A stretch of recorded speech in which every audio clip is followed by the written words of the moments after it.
They're working here. Right, right. Hello, everybody. My name is Junior, and yesterday, I have a decision. I made a decision to create a live to show my study, right? And I want to be a programmer in math in the future. And I show you my study in English, programming, and a little some math too, right? And there's all of it you want to find here. You will find here, right? This. And I'm finishing to set up the program to record my swim, right? And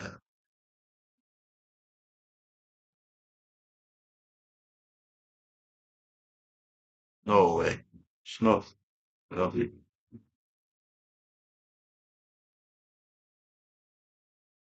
This will begin. Yeah. Yeah. I'm seeing you here and I'm gonna study here. Right? Yeah. Yeah. So begin.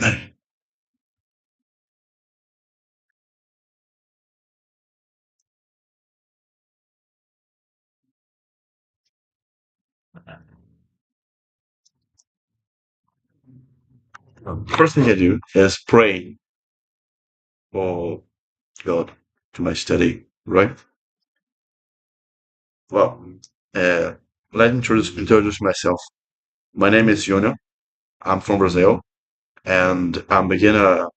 I start to study program, and uh, I'm learning how to study too, right? And that's to show to share my study with you with the internet, right? So I need to say if the, the live is working. I don't know if live is working yet. Live is working yet. Live is working yet. Oh shit. Yeah.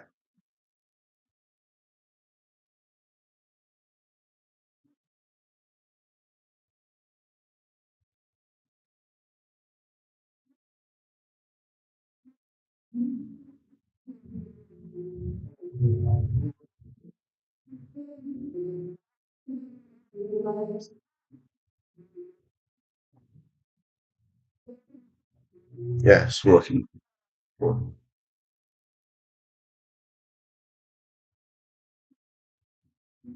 So and I'm from Bahia, and I'm gonna start at college in in August, right, the middle of August.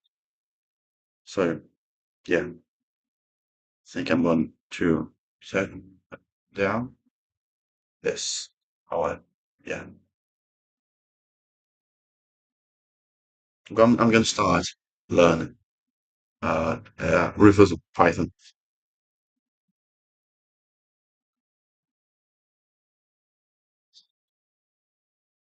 Sure.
Some methods.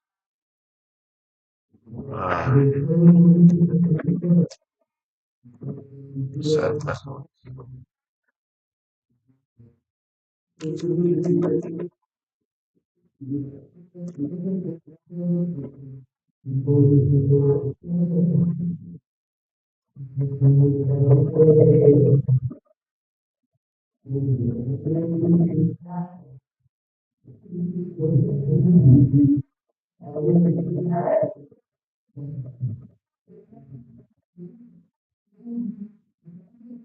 Give me the sound behind my neighborhood, right? I think yes, some party. I don't know.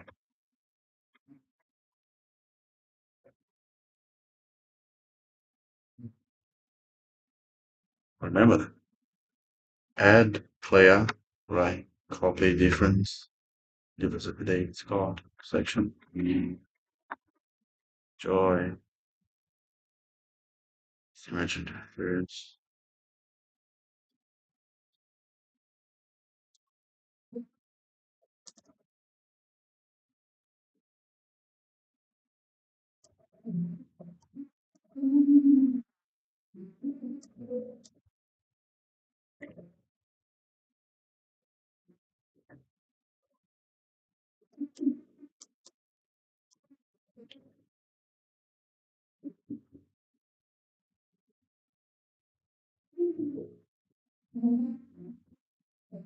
Wait. May.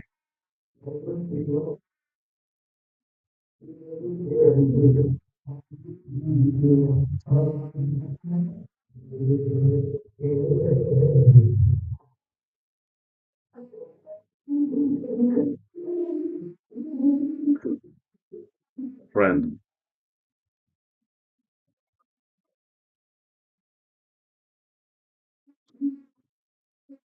Hmm.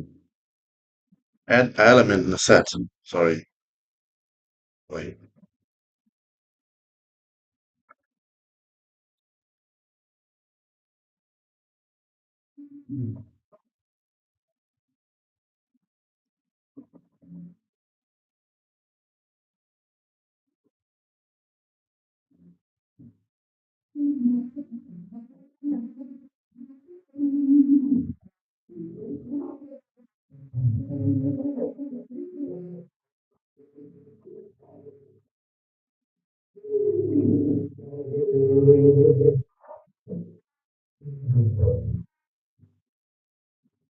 Oh, sorry.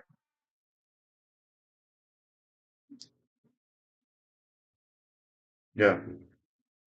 I think to to be more than one element in to put on a set, I use update, right? And I can enter with enjoyable with a uh multiple variables data, sorry, like lists, dictionaries, or tuples, etc., etc., etc. Like list or another set too, right? List 7, 10, and oh, whatever, right? Look at it. Yeah, yeah, yeah, yeah, yeah. So update. I can make this two, right? But how can I get this at 9? See, so no, I need to, right? Let's just set. Yeah, I need to put it in the set. I think that's most important is add clear, sorry, cop difference, difference of the date, discard, section of the date, pop, remove, symmetry difference of the date. Then I think that the the for intersection section update, the update method changed the original set, you know, and the intersection not change the original set, right? The the same the same is I can the same I can say for symmetry difference update, whatever, because the update will uh change, right? Change the original set, right? So I'm gonna see is I'm gonna pass the all night. I think pass all night here, reviewing everything.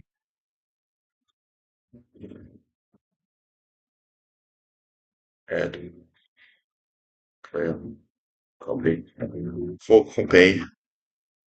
So it's section update. The update. Wait. Section update equal. So update is equal. Yes, equal. So update equal. Equal.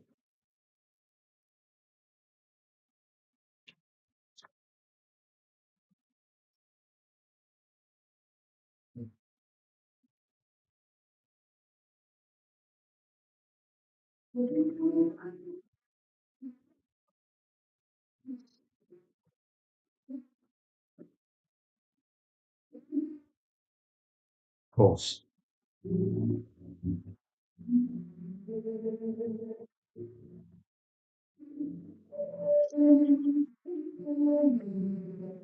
Let's join. Return true if two sets have a known section. Ah, segreto. Sorry. This will return if the this false is non exception doesn't have not does not have exception. Right. I get it. I think I get it.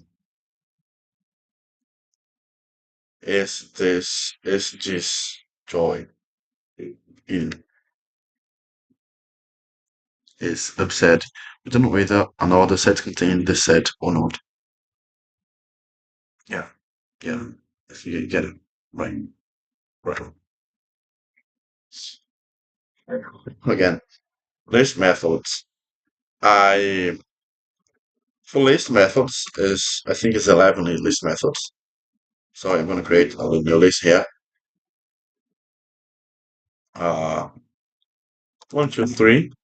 Create a list and list methods. I can say list for no not function but methods. List clear and make some list for change it after the change. But the clear method change the original list. Changes the original list.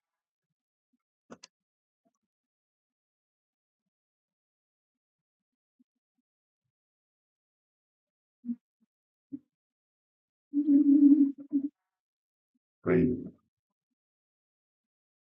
Yeah, look that.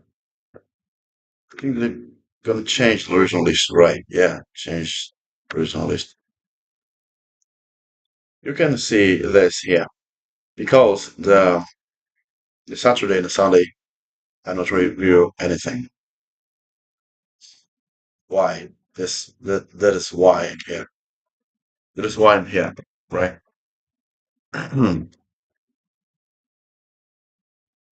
Yeah.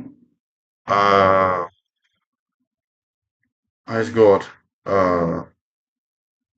another. Sorry, name. It's really hard. Oh. Extend, remove, insert, pop. I'm gonna explain that each methods may do this. Each method does. Yes, list, right? For example. I wanna, I wanna make a function that return the number of elements of two sets. Union of two sets, right?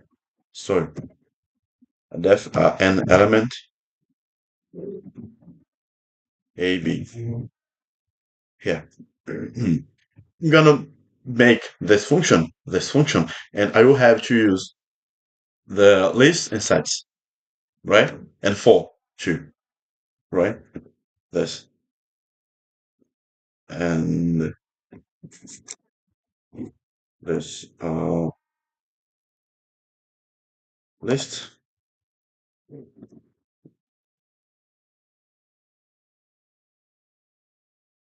A,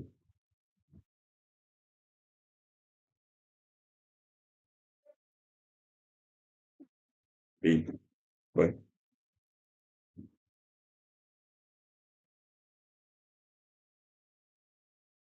A, union B, right? And C,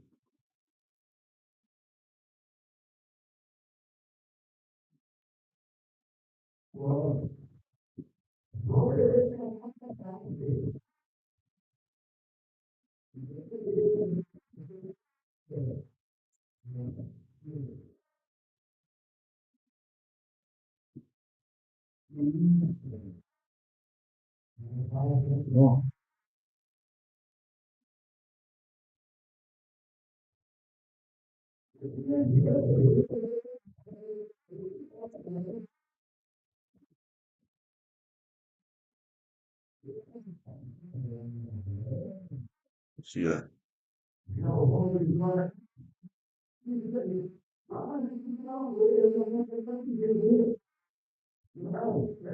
One,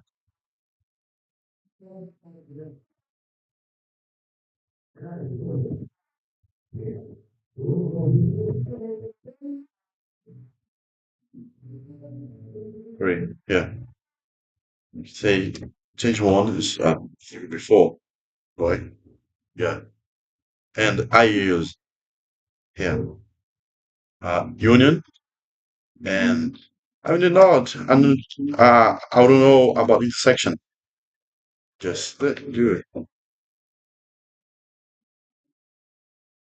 Right.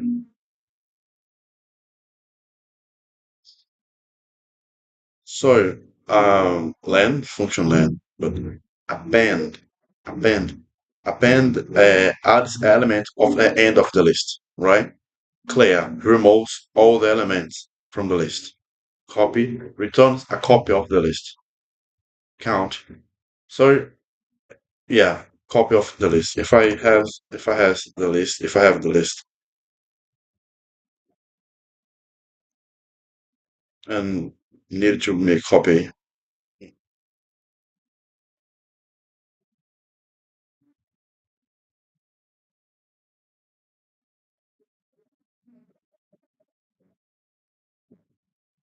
it's really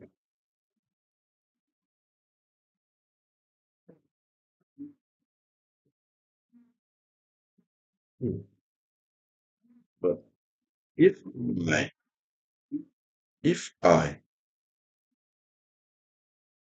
sample um list dot clear,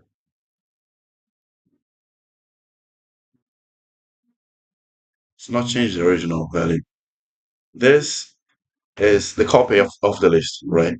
But in the dictionaries, we have uh two kind of copy: zip copy, right, and the normal copy thing, or surface copy. Because the zip copy will copy every variables, every not variables, but every elements. Even the elements will be another list, will be uh, another dictionary or tuple. or anything else, right? This is Ruby, right? Right.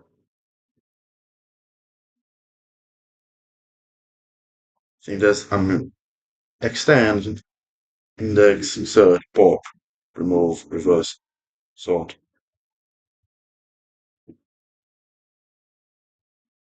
extend, append, clear, copy, count, extend, count, return the number of elements with a specific value, count, remove, returns the number of elements with a specific value, number of elements with a specific value, with the specific value. Oh,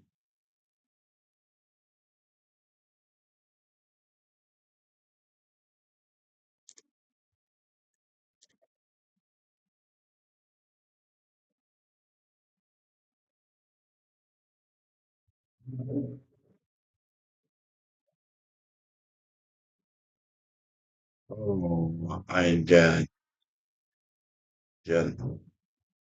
Two, things one, yeah, but there's two here, two, yeah. Extend elements of a list, any table, to the end of the current list. Index, return the index of the first element with the specific value, right?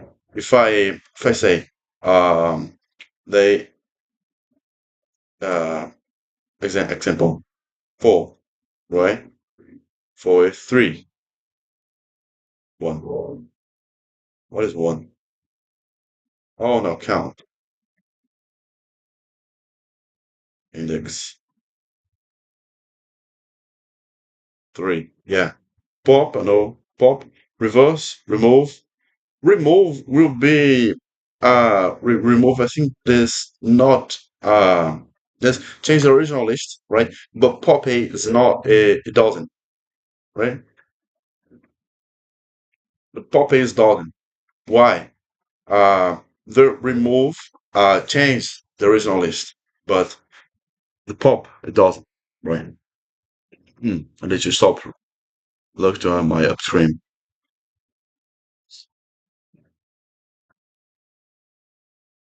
right? Sort the list. Then K only argument. This is function in Python. Def the K only argument. The K only argument our keywords. I say func, right?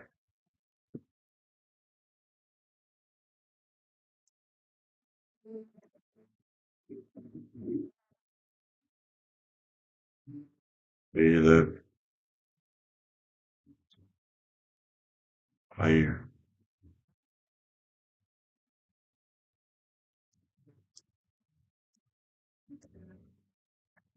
this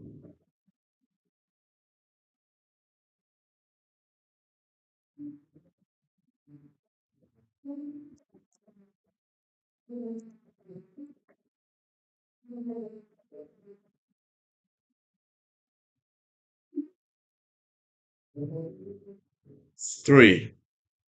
But if I nominated the A equals 1, B equals 2, we fun got some positional only arguments passed to that keyword against A, B. Specific which a function can have only arguments add. K only. Oh, I could do with K works. This, this here accepted. Only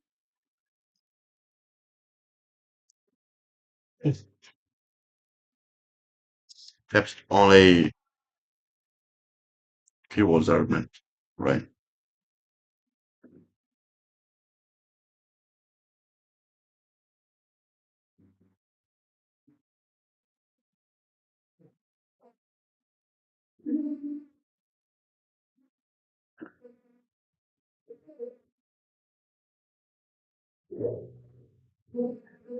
Thing is not thing.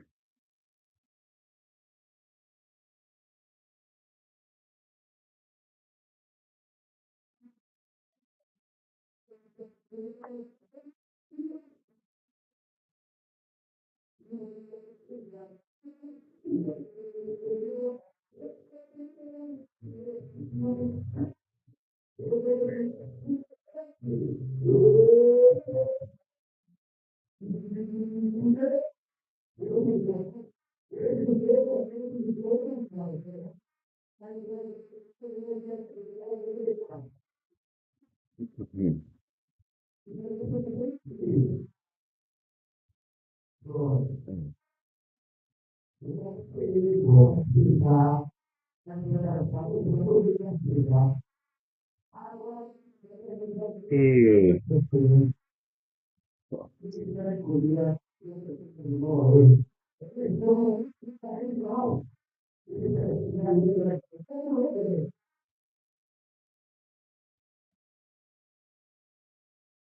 Does do not have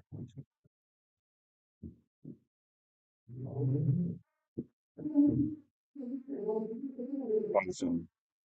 Is uh,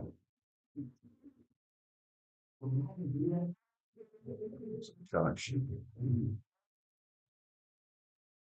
You're going to hear and enter and perform the following conditions.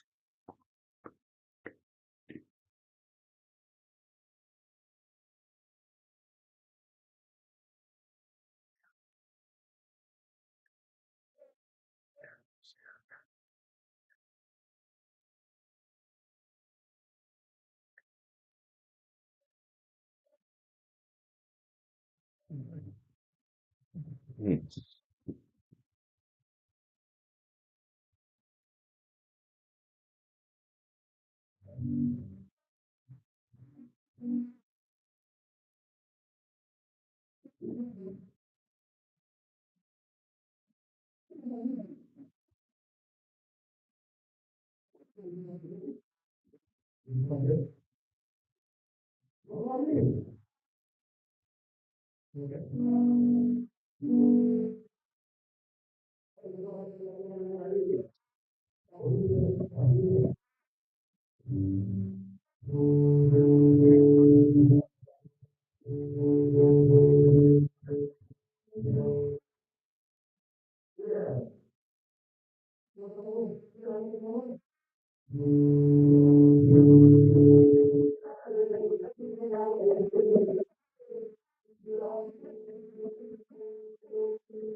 Minority Park, Turkey, and this 24.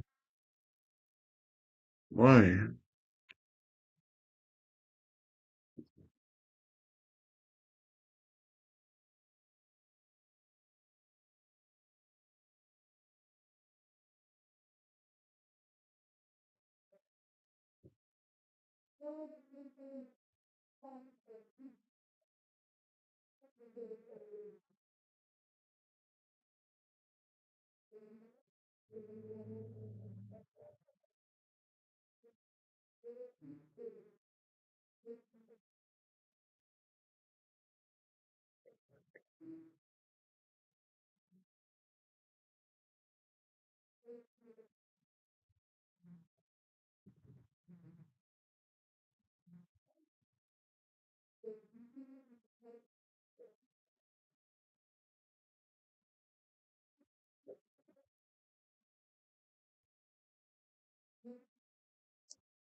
And oh, mm.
Damn.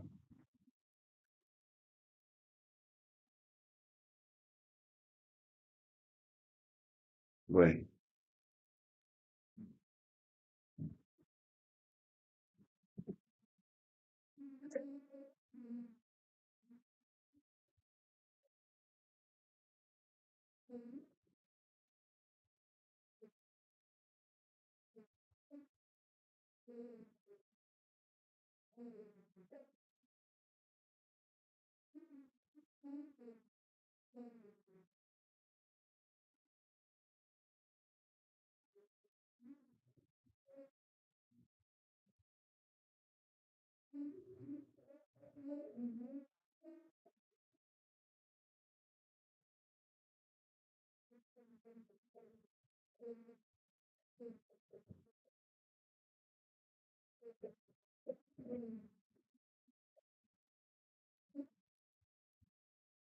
The full division, there's difference of oh shit. Yeah, the full division borders.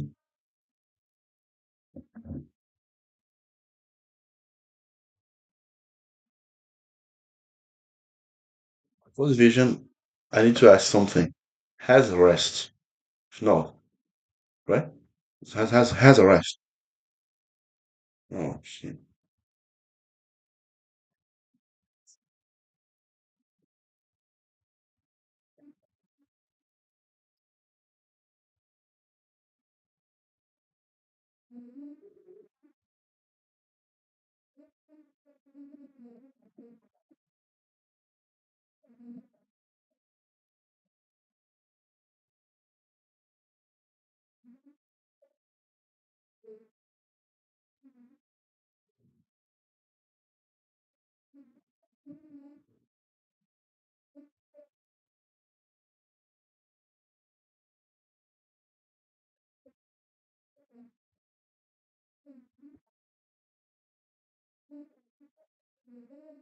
So consider this. I need to. No.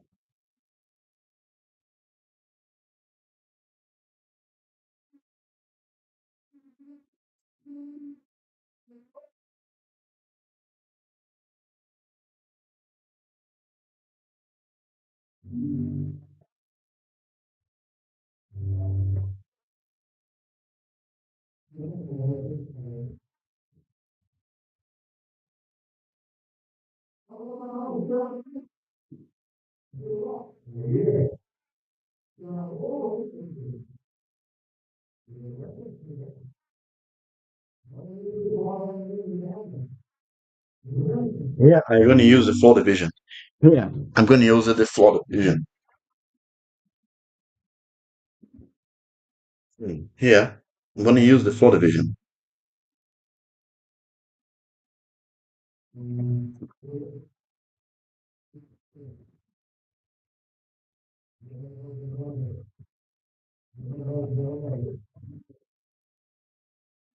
Oh, right.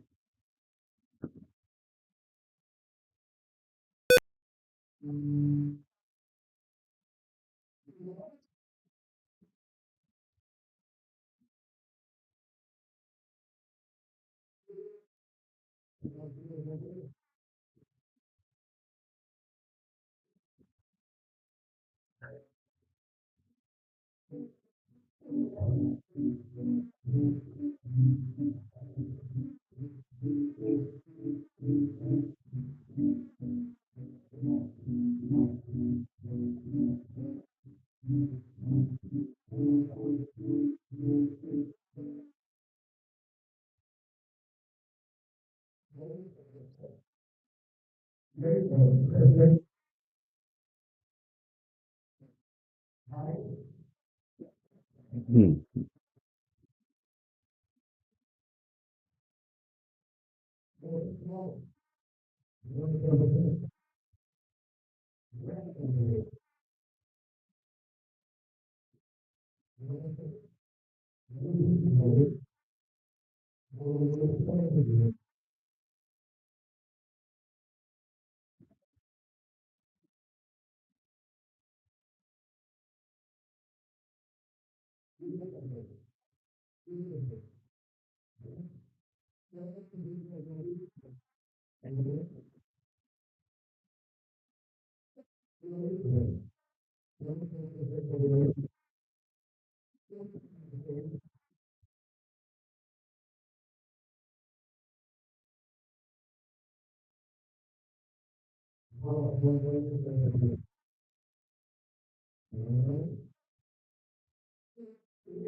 All right, I'm gonna give a break for eat something, and in 20 minutes I gotta go back.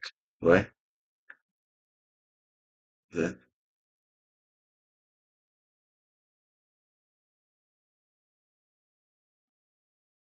Wait a minute.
I'm back. So I need to take uh my sister. Is she's coming the bus, right?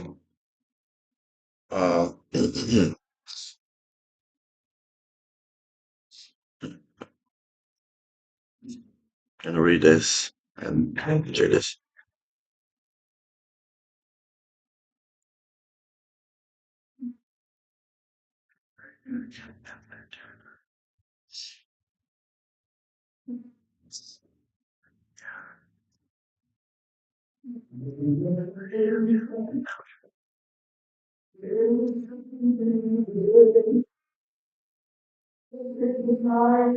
Yeah, I can be Evelyn David.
Right.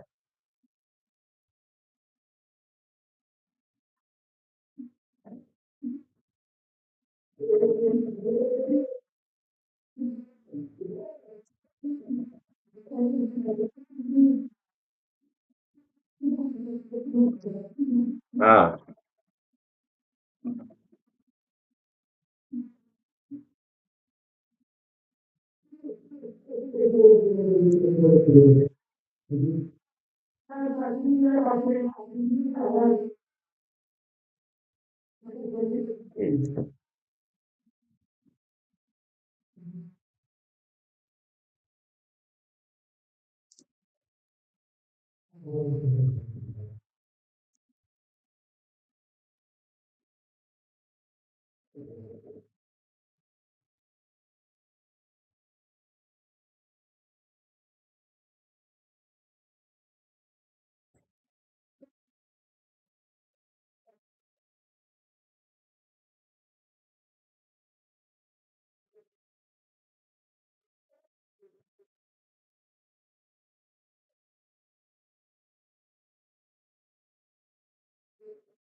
Right.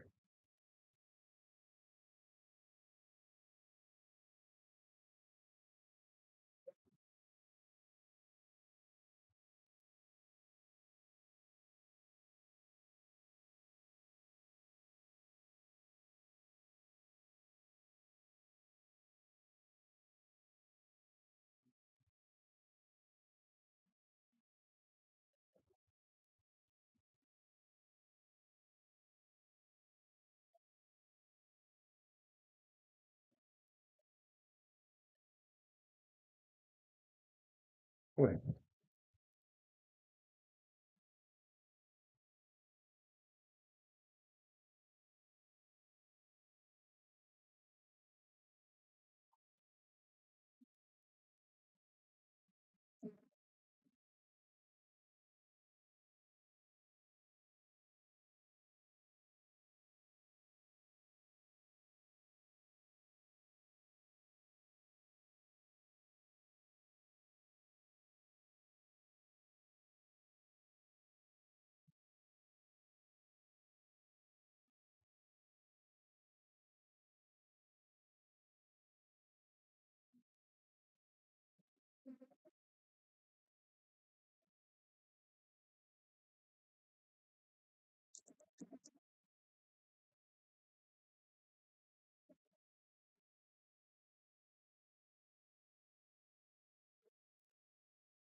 Mm. Work. Same. Right. Oh shit.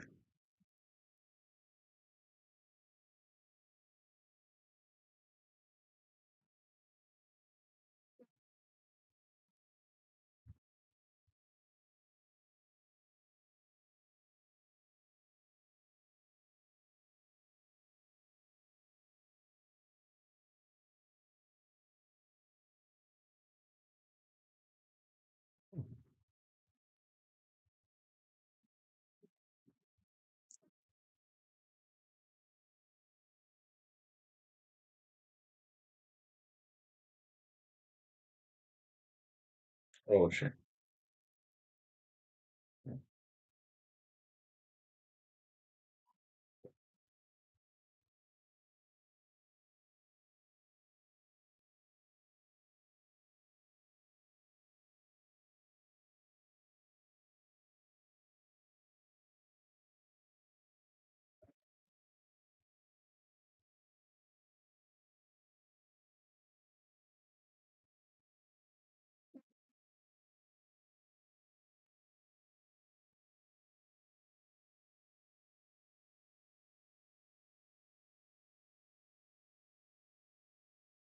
No. Oh.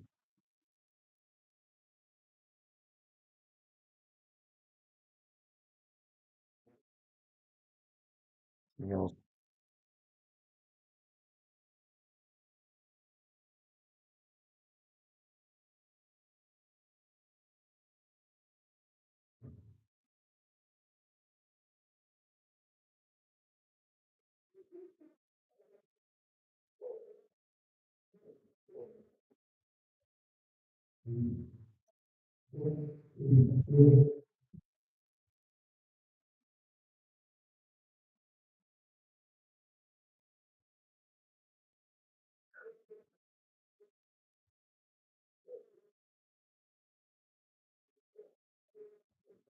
No way.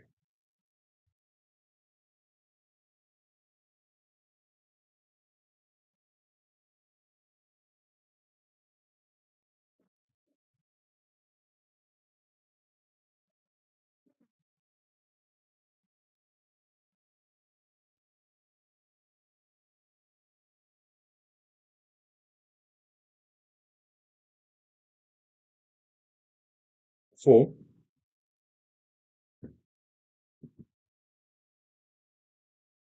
Libya. It's not Libya.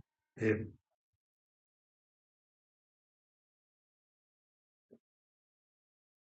I see that.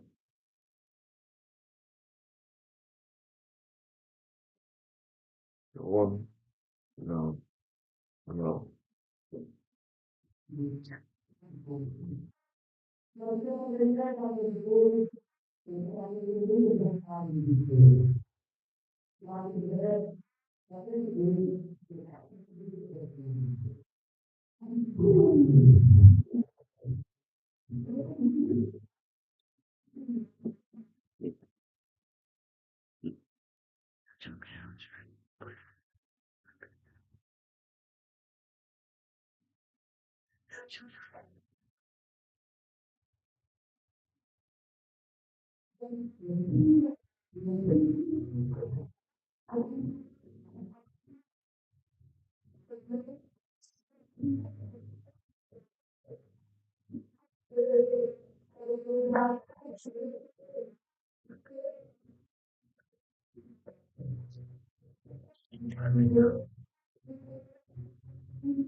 Right.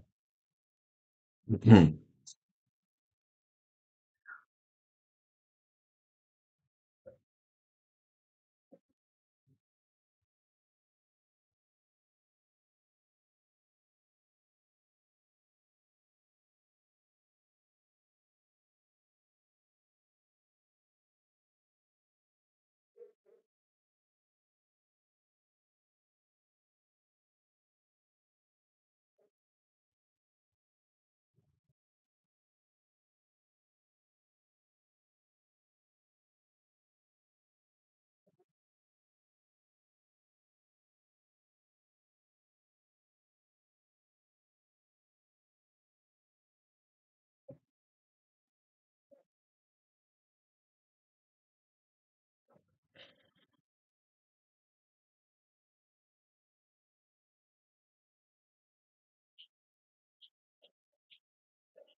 I think the best way to learn Python or programming is programming.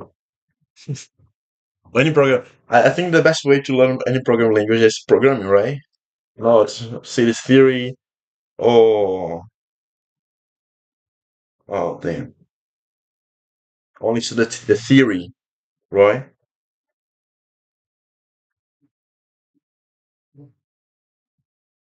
Hmm.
Audio.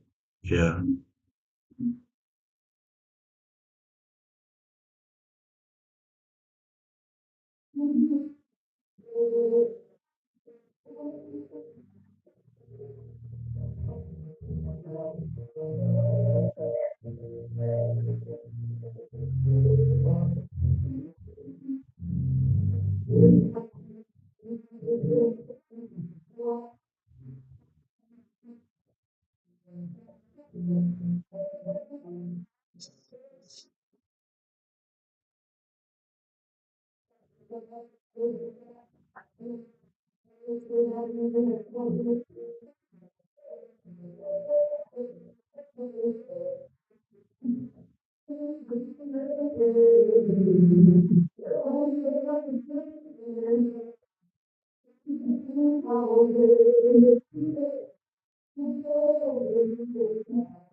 Really?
I think I think I will be solve this problem. I will solve this problem tomorrow to think better.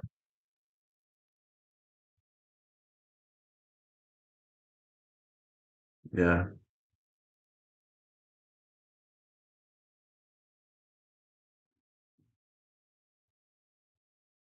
yeah,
All right, so welcome Welcome to to the the first first lecture of lecture of 6100L. 6100L.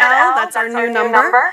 My name My is name is Anna Anna Bell. Bell. That's That's two separate separate names. names. First name Hannah, last name Bell. Super confusing. But I've But been I've a been a lecturer lecturer here in here the in the ECS ECS department department for for probably probably almost almost 10 10 years years now, and now, I've and been I've been doing the doing the intro intro course course for a for a while. while. I'm I'm really really happy happy to be to be teaching teaching this this full full semester semester version version of of 6100 6100 A. A.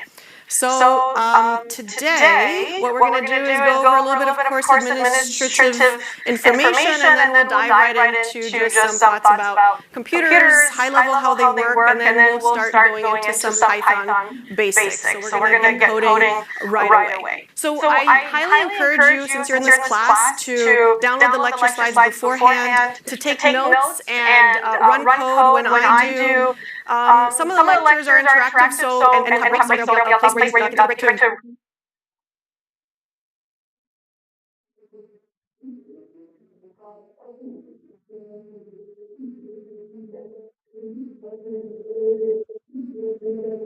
actually do some coding.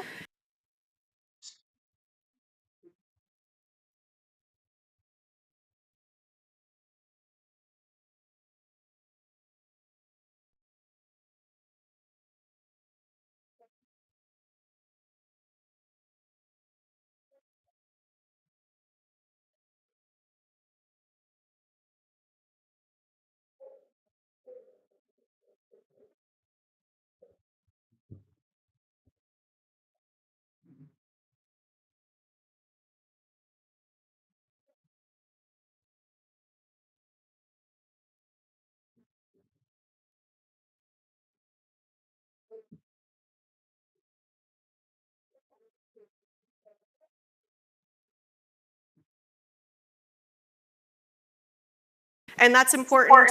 I call them Detroit breaks. That's important to make sure that you're actually practicing what we are learning right at this time.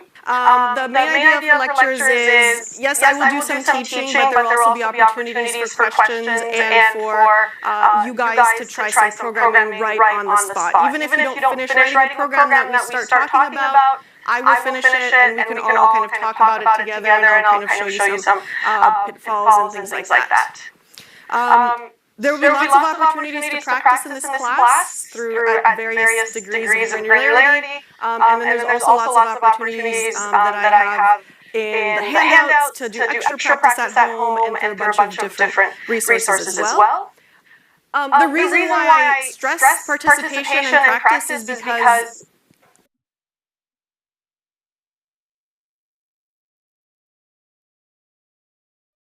part of the reason you're here is you want to learn how to program, right? You don't know how to program yet.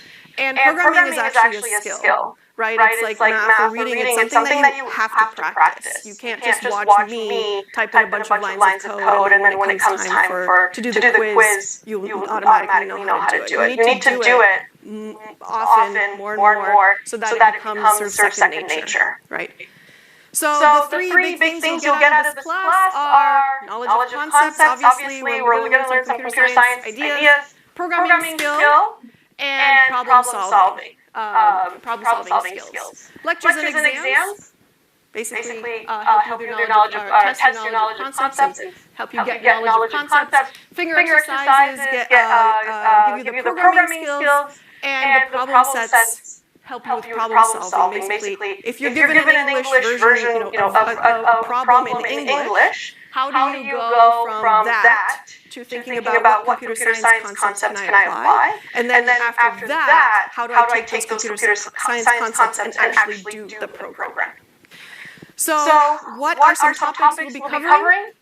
We will be, at the core of it, learning computational thinking. So in the future, when you encounter a problem, you can, your first thought shouldn't be, how do I kind of mathematically solve this, or how do I brute force, right, manually solve this problem? How can I apply computation to help me solve this problem? And throughout these lectures, you're going to see some examples of us applying computation to a problem you might have already seen and maybe is solved mathematically, which is pretty cool.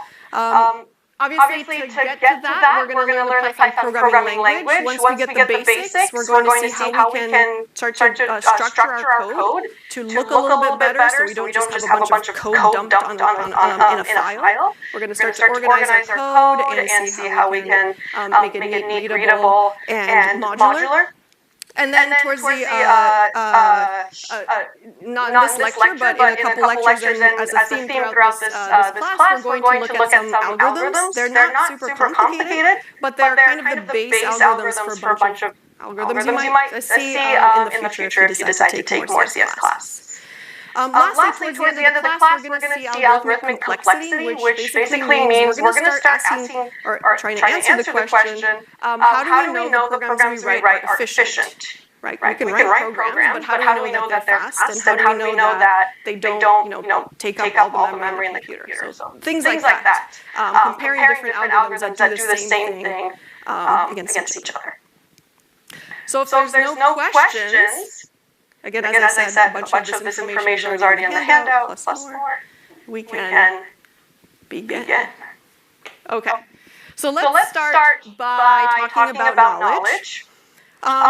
Declarative knowledge is a statement of fact, and a lot of us probably in math and in the past have worked with declarative knowledge. But this is not how computer science, this is not how this class works. In computer science, what we do is we work with imperative knowledge, which is basically a recipe, how to do something. And when we're programming, all we're doing is writing a recipe for the computer to do something. That's it. So here's a numerical example. The first statement is a declarative statement, right? The square root of a number x is y such that y times y is equal to x. There are many possible values for x and y that this statement can be true, right? But if we gave that statement to a computer, it wouldn't know what to do with it. What we need to do is tell the computer how to find the square root of a number, and then tell us what the square root of that number is. And so the computer then needs a recipe.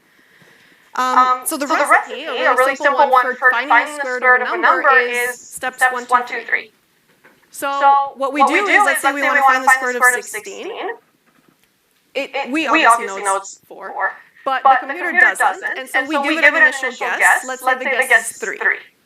How do we go from there? So the steps we follow, step 1, if 3 times 3, 9 is close enough to 16, we can stop. It's not really close enough for me, so let's keep going. Step 2. Otherwise, so we're going to make a new guess by averaging g, which is our original guess 3, and x over g, which is 16 over 3, right? 16 was the square root we wanted to find. So our next guess is 4.17. Okay, using the new guess, repeat the process until we are close enough. So we go back to step 1, that's the first part of the process. We find guess squared. 4.17 squared is 17.36, which is 16 g. But the convert of 6, steps 1, 2, 3. So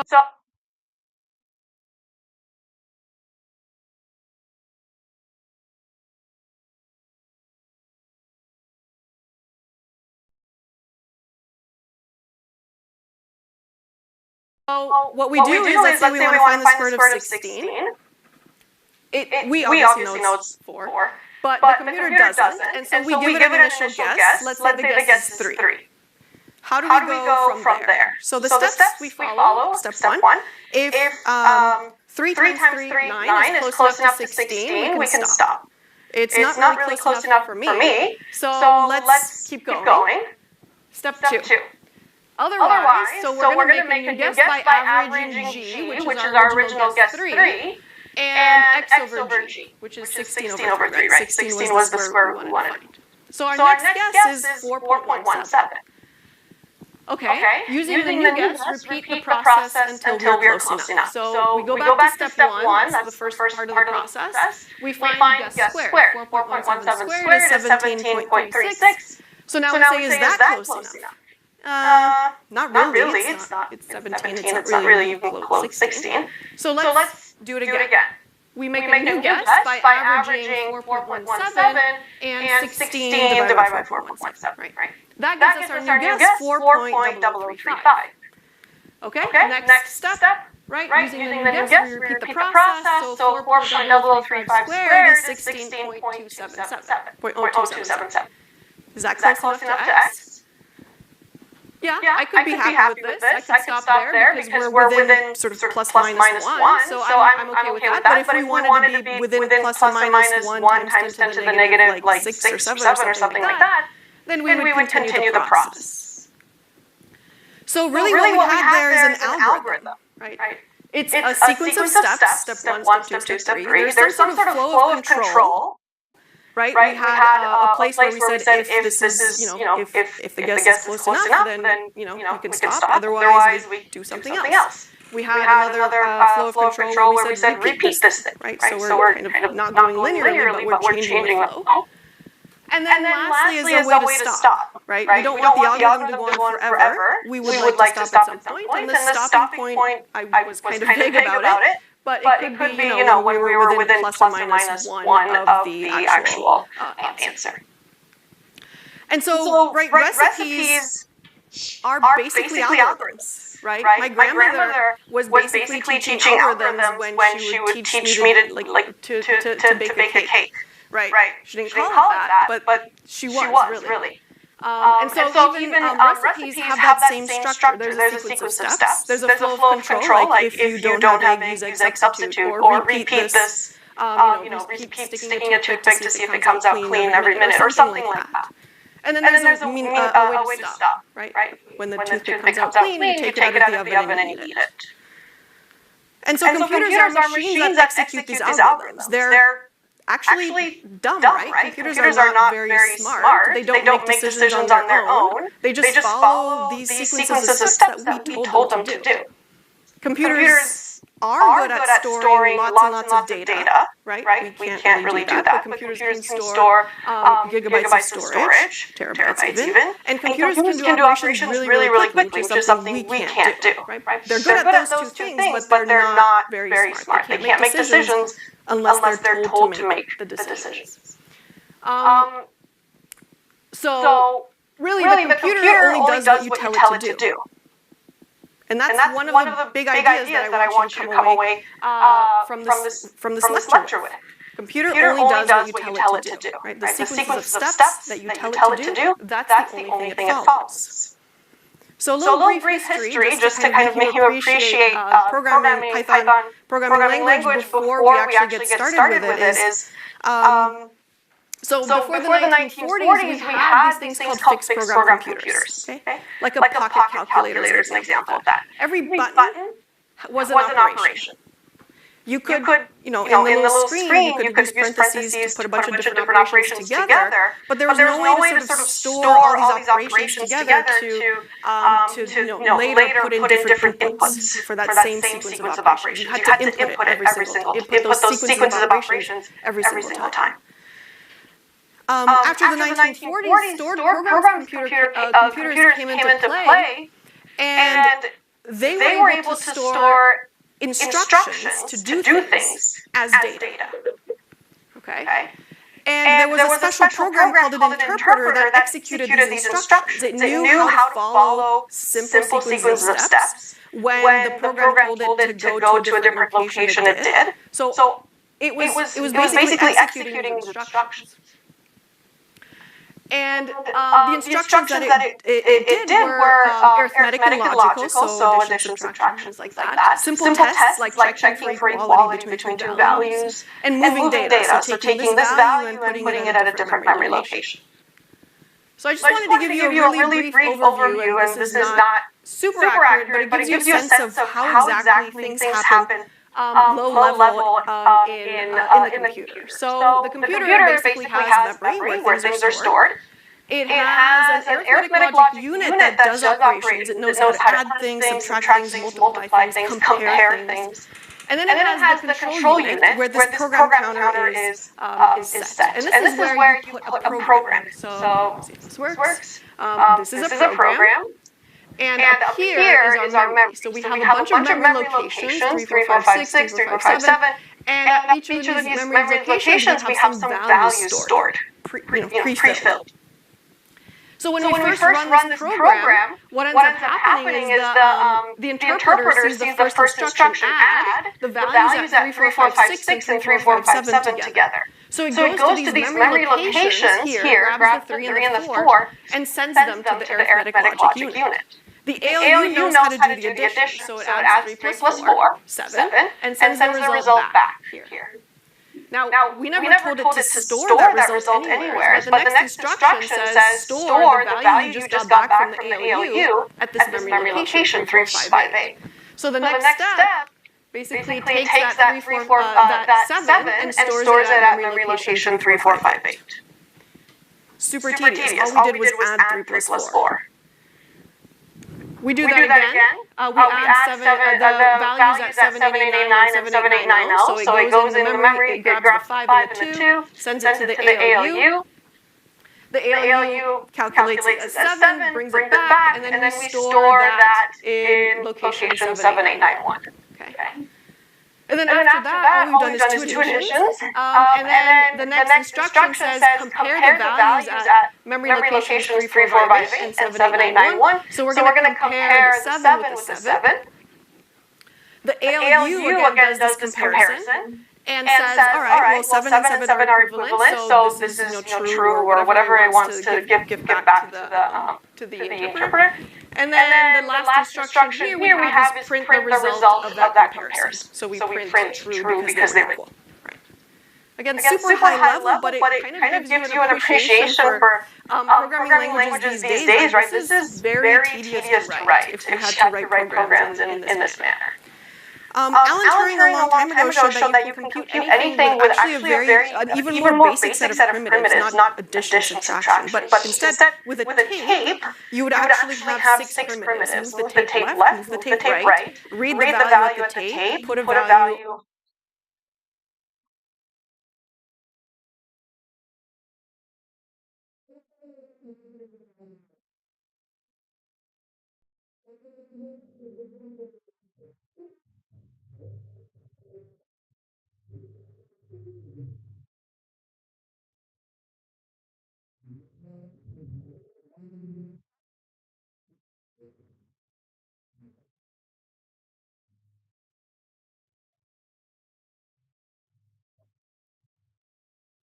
on the tape, erase the value from the tape, and no operation.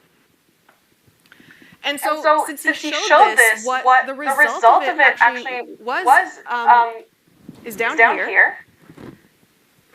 Anything computable in one language is computable in any other programming language. So if we had some program written in Java that basically boils down to, right, something super long, but something that is made up of these 6 primitives.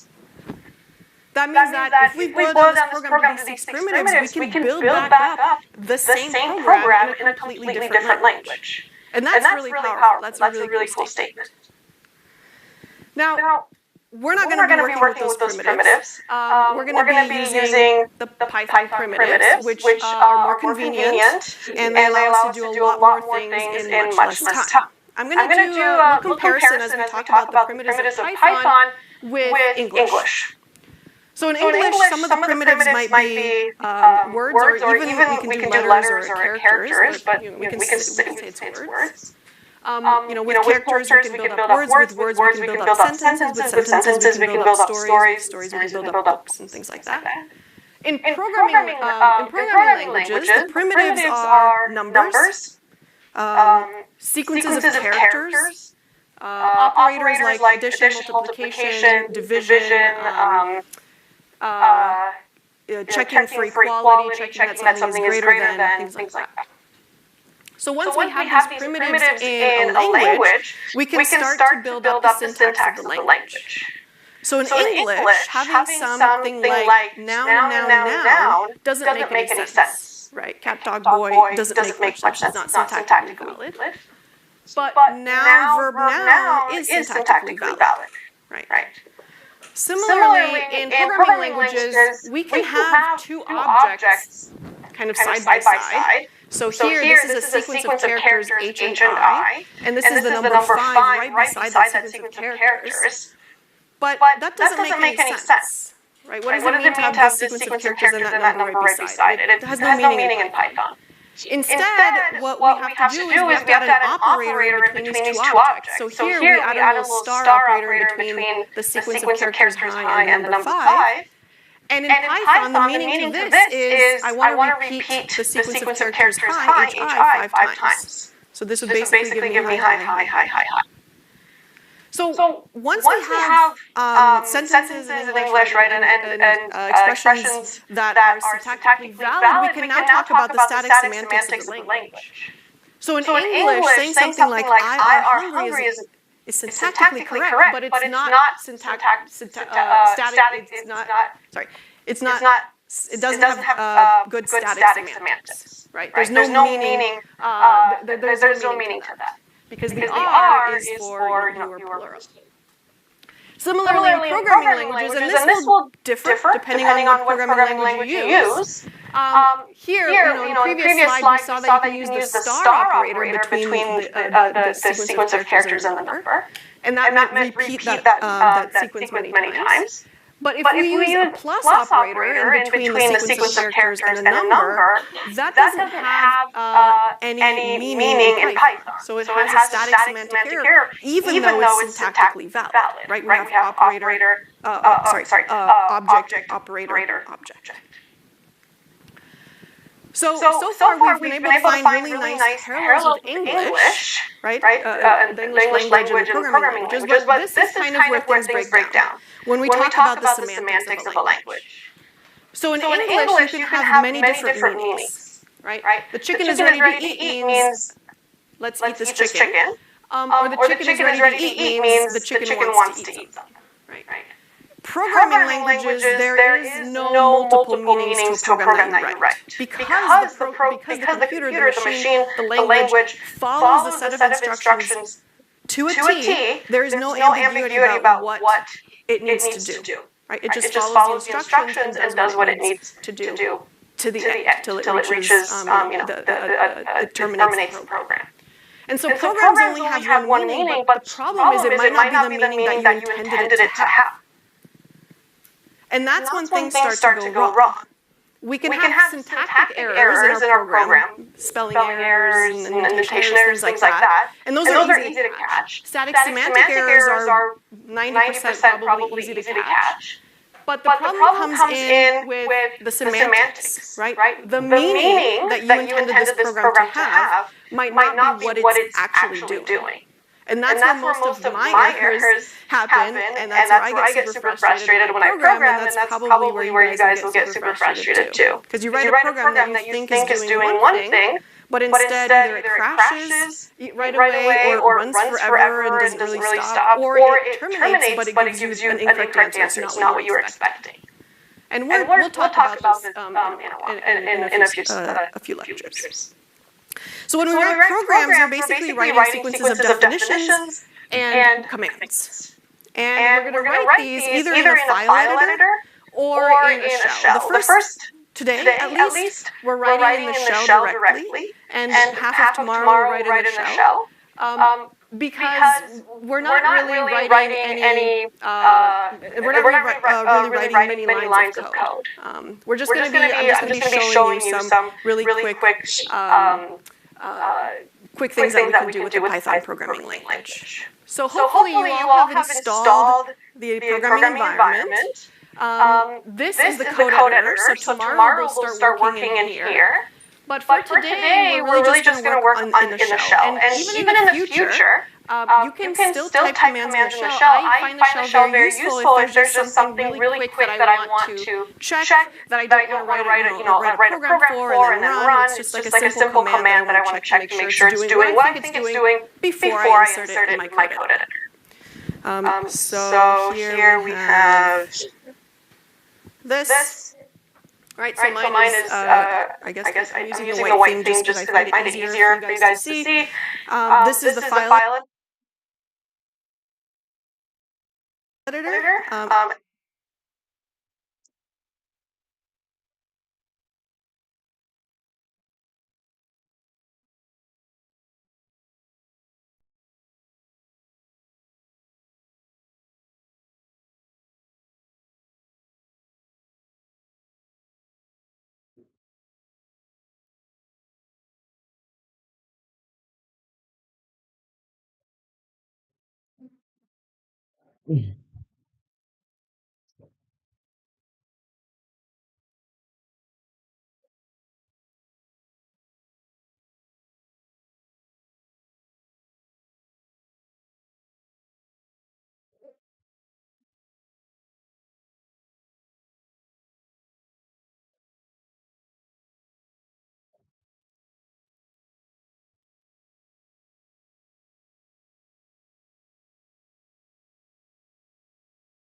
And this is just a bunch of expressions, yeah, a bunch of code that we're going to type into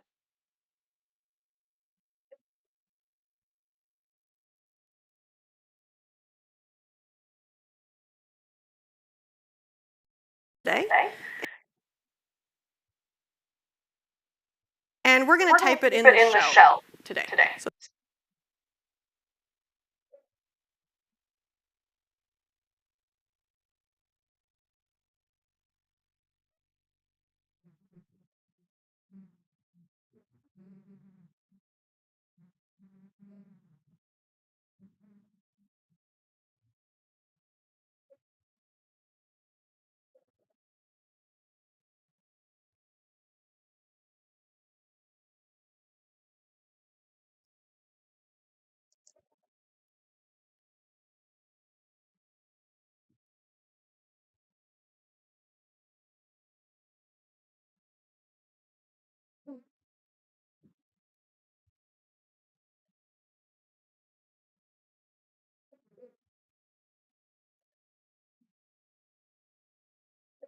So the thing on the right-hand side.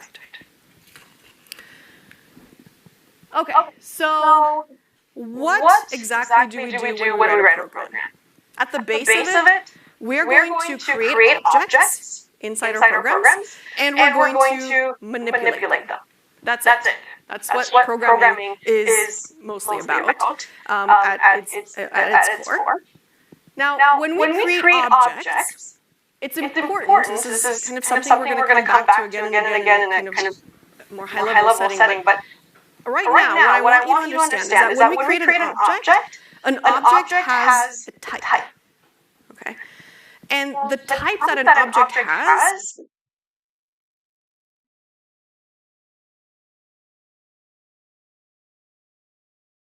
tells Python the things you're allowed to do with that object. So here are two examples. The number 30, it's a number. The type, we'll talk about it in a bit. The type is an integer, it's a whole number. But basically, what are the things we can do with this integer, with this number? We can add it to another number, we can subtract it to another number, we can take it to another power, we can take some other number to this power of 30, right? A bunch of sort of mathematical operations, as you would expect. So that's pretty straightforward. What about this one here? This quotation, capital A, lowercase n, lowercase a quotation. So this is something we'll talk about next lecture. It's called a string, and it's a sequence of characters. The quotations tell Python it's a sequence of characters. And the characters, part of it are capital A, lowercase n, lowercase a. The kinds of things I can do with this string are not the same kinds of things I'm allowed to do with a number, right? If I tried to take Anna and divide it by the sequence of characters Bob, Python would complain very much, right? Because you can't divide a string by another string. Sequence of characters doesn't make sense to divide it by another sequence of characters. Similarly, I can't take Anna to some power, right? I can't multiply, or I can't multiply by itself, things like that. But the kinds of things that I am allowed to do on a sequence of characters is different than the kinds of things I'm allowed to do on a number. So the things I can do with the sequence of characters is I can say, well, what's the character at the first position? What's the middle character? How long is the sequence of characters, right? How many characters do I have? And so now you can see that the type of the object is actually really important. Python uses it to know the kinds of operations you're allowed to do with it. And so there's actually scalar objects, and these are Python's primitives, numbers and truth values. And there are non-scalar objects. We're not talking about these yet. We'll talk about these in a few lectures, but these have some sort of structure. So for example, a list of numbers has a structure because there's a number at the beginning of the list, there's a number at the end of the list, things like that. But a number itself doesn't have a structure, it's just the number.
But a number itself doesn't have a structure, it's just the number. So what are the types of the scalar objects? What are the types of primitives in Python? Integers. So number 5, 0, negative 100, a million. Float is another type. It represents all the real numbers. So 3.27, 2.0 is a float because it has a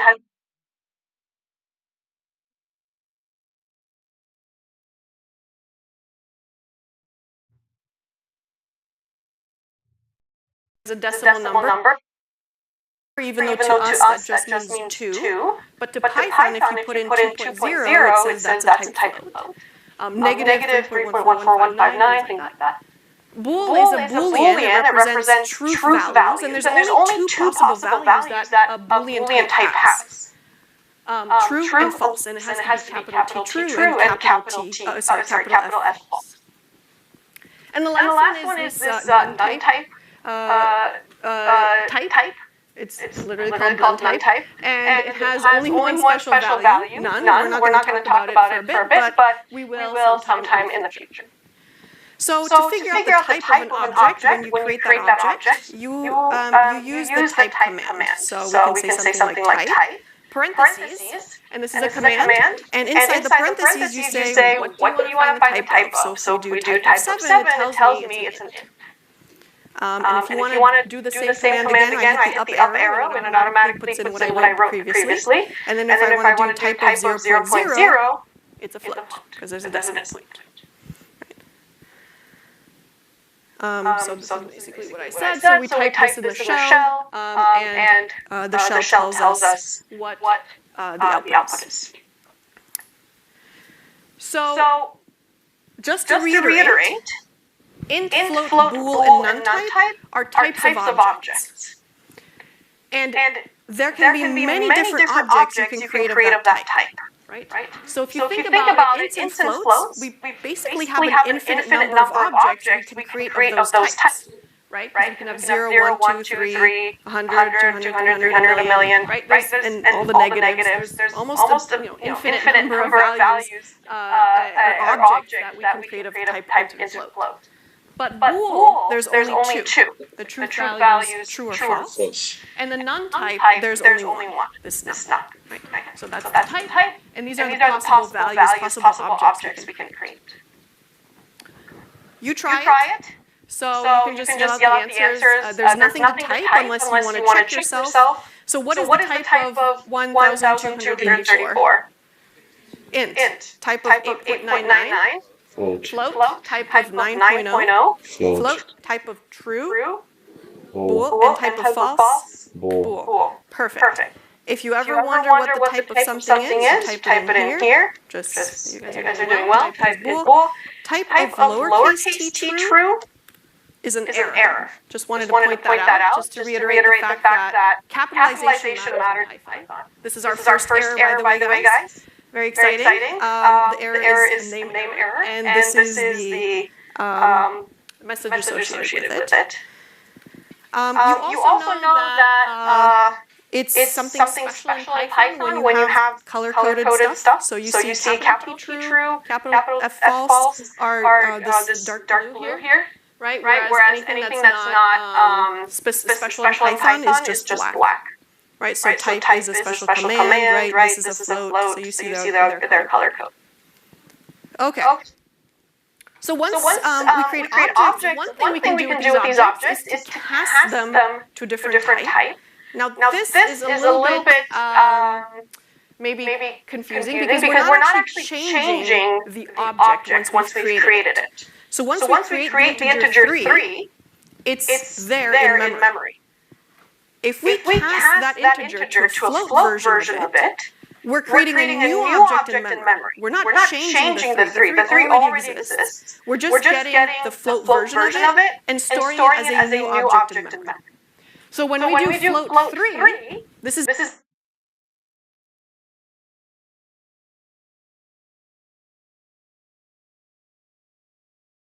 a command that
gets for me the float version of the integer 3. Okay? So that will give me 3.0. So for example, right, this is what I had memorized. We're creating a new object in memory. We're not changing the 3. The 3 already exists. We're just getting the float version of it and storing it as a new object in memory. So when we do float 3, this is a command that gets for me the float version of the integer 3. Okay? So that will give me 3.0. So for example, right, this is what I had, float 3. Right, the output is 3.0. If I do int of 5.2, it truncates it, and it gives me the integer portion of this float. If I do int of 5.9, it still truncates it and gives me the integer version of this float. It doesn't round. Right? I'm just asking for the integer version of this float. Some operations like round is an operation we can do, has an implicit cast in it. So if I round 5.9, it's actually going to round it to 6.0 and then cast it to an integer. So notice it doesn't give me as an output 6.0, it then rounds it to just 6. Okay. So that's basically what I said in the example. So let's have you try this. What are the types of the following? I don't need the values, but the types. So if I get type of float of 123, what is the type of that? Float. Float. Yeah, exactly. Yep. What if I round 7.9? What's the type of the result? Int. Yep. What if I create a float of the round of 7.2? Float. Yes, good. Float would be 7.0. And int of 7.2? Int. Int, yes, exactly. I want the type about the value, and the int of 7.9 is an int. Exactly. Awesome. Good. Okay, so we've created a bunch of objects, right? We know that we can create a bunch of objects in our programs. What do we do with them? Well, we can combine them into expressions. So let's say we have 3 plus 2. I've got object, operator, object. Cool. Syntactically valid in Python and has no static semantic error. So if I do that in Python, it's going to be okay. 3 plus 2, 5. And the type of 3 plus 2 is an integer. Right? So basically what I've done here, I've put an expression within this type command. And that's okay. Right? That's in fact encouraged in Python. You don't just want to calculate it and then stick in. That would be very, very tedious. So you can insert expressions in many different places. Right. So here we have 3 plus 2, 5 divided by 3. Again, we've got 5 divided by 3 has this decimal value, and the result has a float. It is of type float. So the important thing to remember when we're doing expressions is Python reads the expression, but it does not store the expression in memory. Okay. What it does is it reads the expression, evaluates it to one single value, and then it stores the result value in memory. So it never stores the expression, it evaluates the expression and then stores the value. Okay. And so this is the syntax for an expression, object, operator, object, as we just covered. And it reads the expression, evaluates it to one single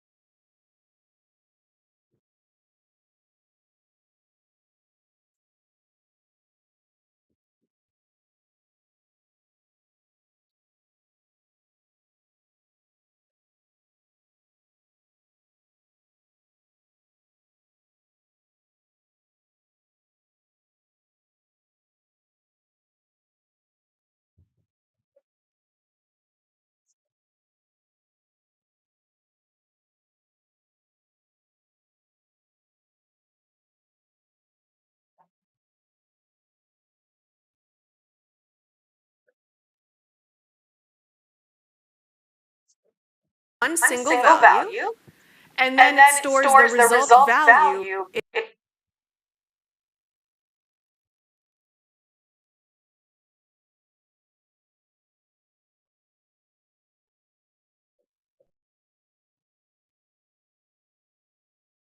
and then it stores the result value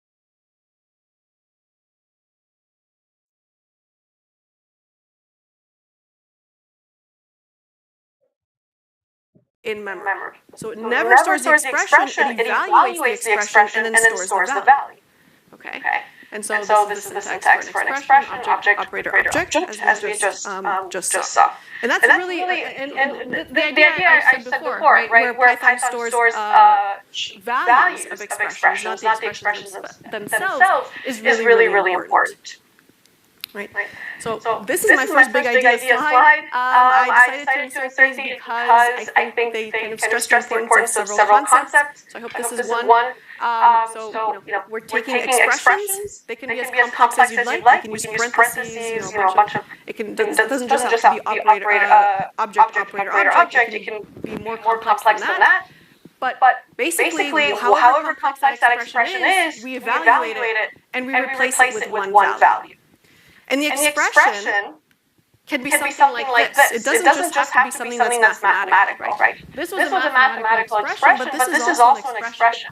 And it evaluates. So this entire thing evaluates to this word which represents the type integer. So here's some more examples. 3 plus 2 again. We got these examples with the parentheses. 4 plus 2 times 6 minus 1 obviously gives us the number 35. And then we can insert expressions wherever we'd like. So here I'm inserting that specific expression in the type command. And this is also an expression, like I just said, and its result is int. Okay. And similarly, we can also insert that expression here, and then we can wrap that around cast, and it gives us a yes. So when you're inserting expressions where type includes the operator, are they asking operators then? When you're inserting what? Well, so let's just their expressions, and you said that you need like object, operator, object expression with type and float be the operators in this case? Oh, I see.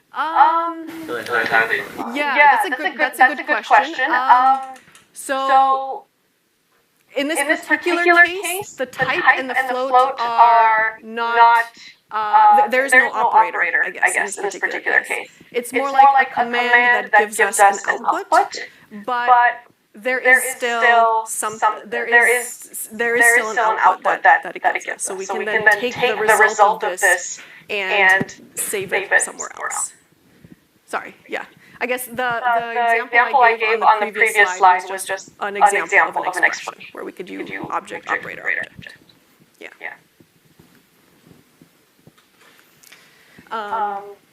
Okay. Yeah. So when we have these, I guess it gives us a float. Yes. So when you're inserting expressions in time and float, or time includes the operators, are they acting like operators then? When you're inserting what? Well, since you said there were expressions and you said that you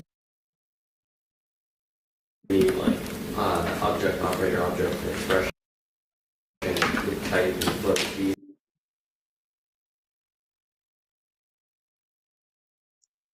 the operators in this case. Oh, I see. Yeah, that's a good question. So in this particular case, the type and the float are not. There's no operator, I guess, in this particular case. It's more like a command that gives us an output, but there is still an output that it gives us. So we can then take the result of this and save it somewhere else. Sorry, yeah. I guess the example I gave on the previous slide was just an example of an expression where we could use object, operator, object. Yeah.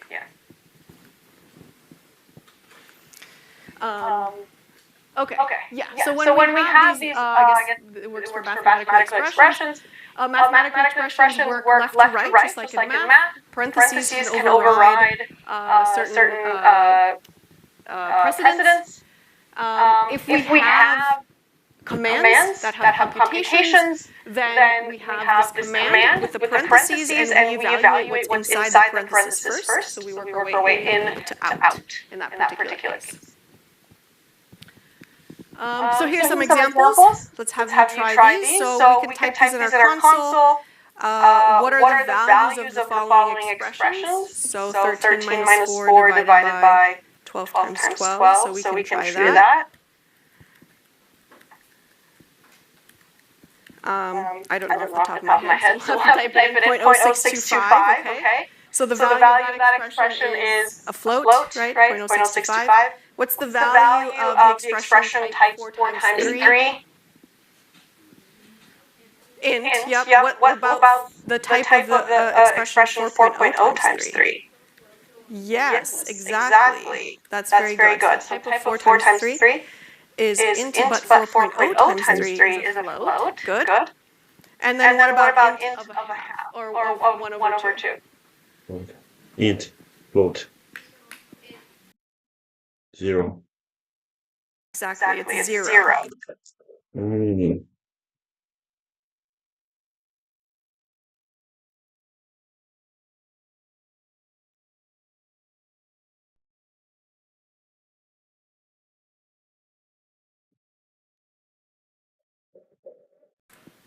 Yep, because it's 0.5 and we truncate to 0.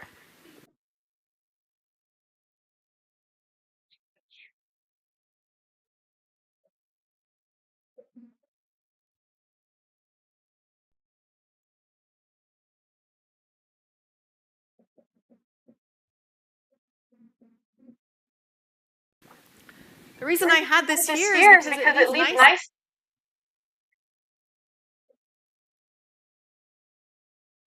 Into this slide. You don't have to memorize these rules. You can always check it out in the console. But there are some rules for the resulting types when we do operations. So when we do operations with numbers, addition, subtraction, and multiplication, always yield an integer if both of the operators are integers.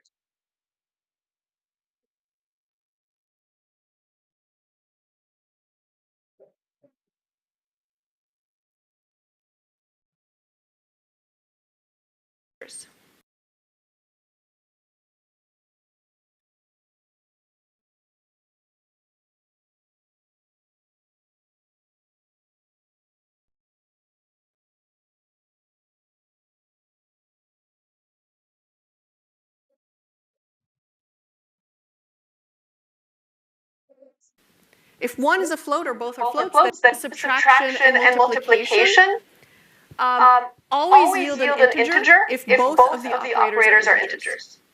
If one is a float or both are floats, then it gives me a float. Division is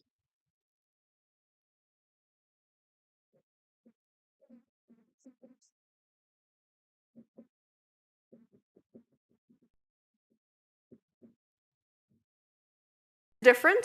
No matter what types you divide, you'll always get a float. Okay. Now what about this?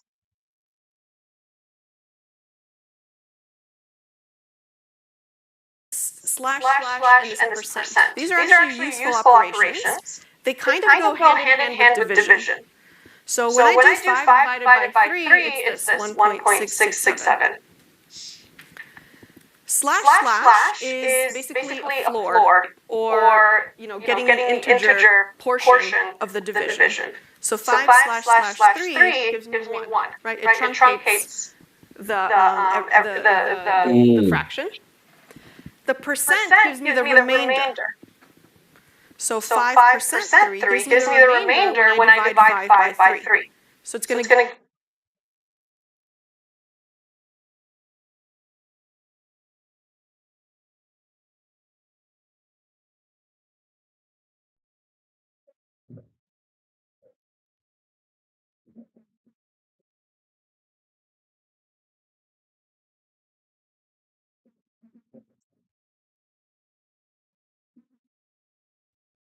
give it to me in a whole number, right? So that's going to be 2, because there's 2 left over when I divide by 3. So 2.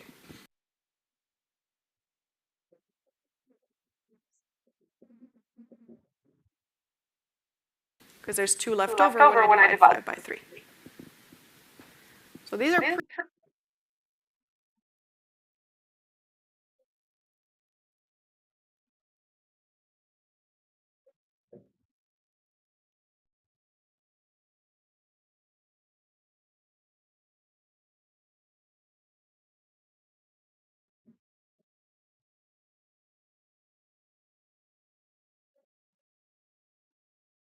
pretty useful operations, the slash and the percent when we do sort of mathematical programs. The last thing is the star is how we denote power exponentiation. Kind of different than you might be used to in math. So 2 to the power of 3, 8, right? 2 to the power of 3.0, 8.0.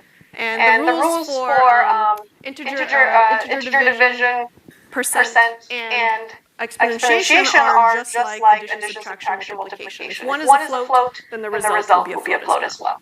Okay. Yeah. Okay, and we talked about the type of float. So I think I briefly mentioned this. The operator precedence is exponentiation and then multiplication, division, percent, remainder at the next level, and then addition, subtraction at the bottom. But you can always override these using parentheses.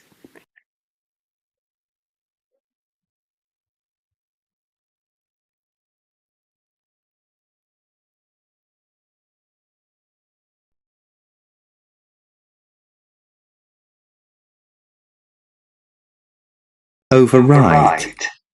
Override. Override.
Okay, and we talked about type of Right.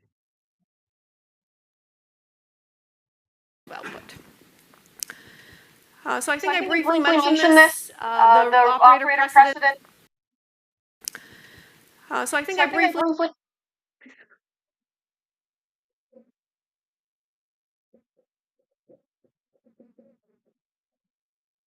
mentioned this, the operator precedent is exponentiation and then multiplication, division, percent, remainder at the next level, and then addition, subtraction at the bottom, but you can always override these using parentheses. Okay. Questions so far before we move on? Yes. So why is division, why is always like you get like 9 by 3 and that seems to be like why does it still Yeah, so the question is why does it always result in a float? If it didn't, I think the operation itself would have to do extra work to figure out whether it's a whole number or not. So I think it would result in a float. If it didn't, I think it would the operation itself would have to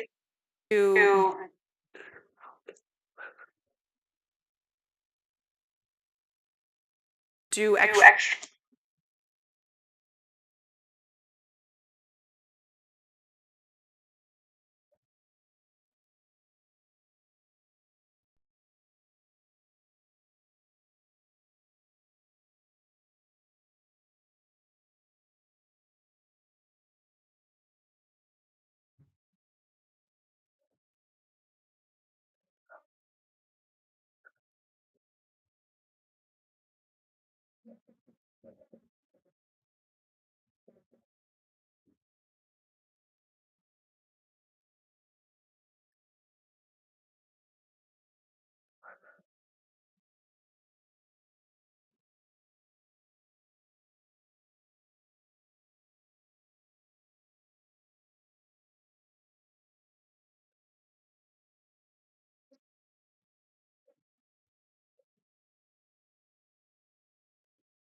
Work to figure out whether it's a whole number or not. So I think it's just easier that it gives us always a float.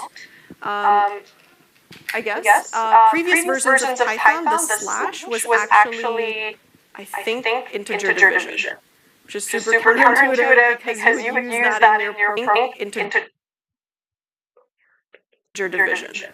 Python, the slash was actually, I think, integer division, which is super counterintuitive because you would use that in your program and then you basically integer divide and things would go wrong.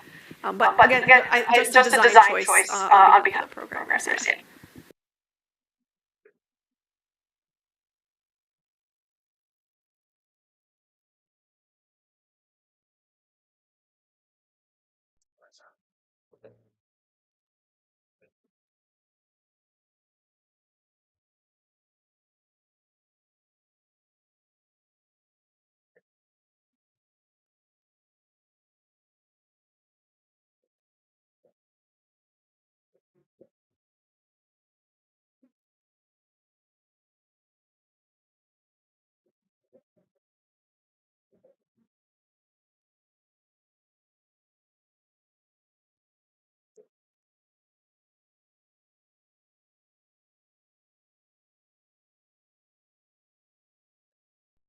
Other questions so far? Okay. So we have a lot of objects.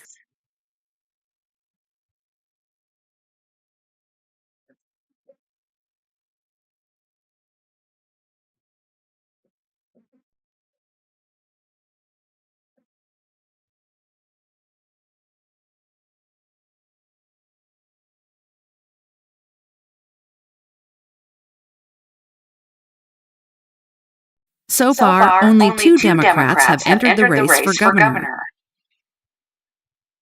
So far, only two Democrats have entered the race for governor.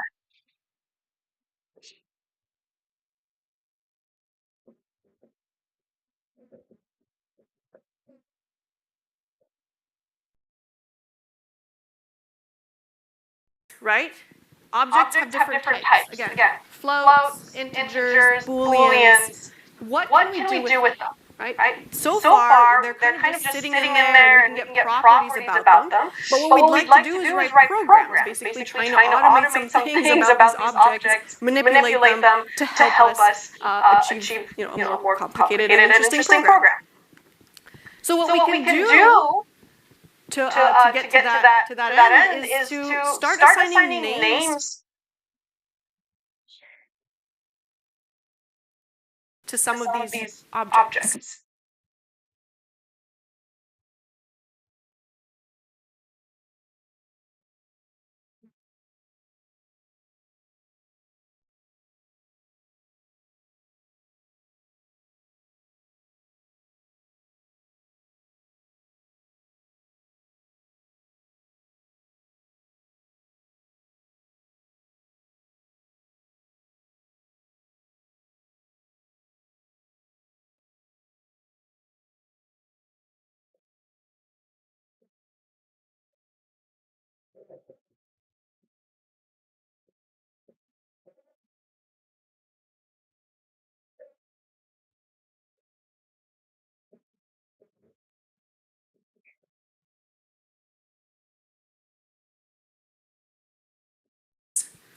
Okay.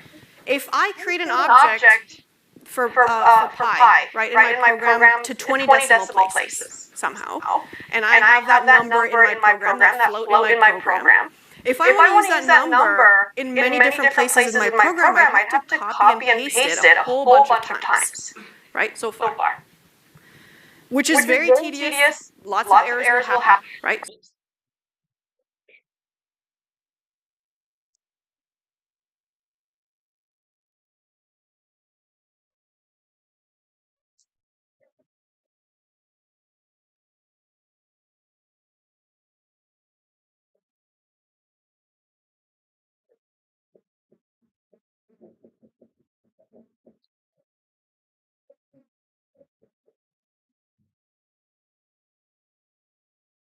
So far. Which is very tedious, lots of errors will happen. Right, I don't want to do that. So instead what I can do is I can give a name to this ridiculously long value of pi called pi, right? And then I can just use this name anywhere I want to grab that ridiculously long value.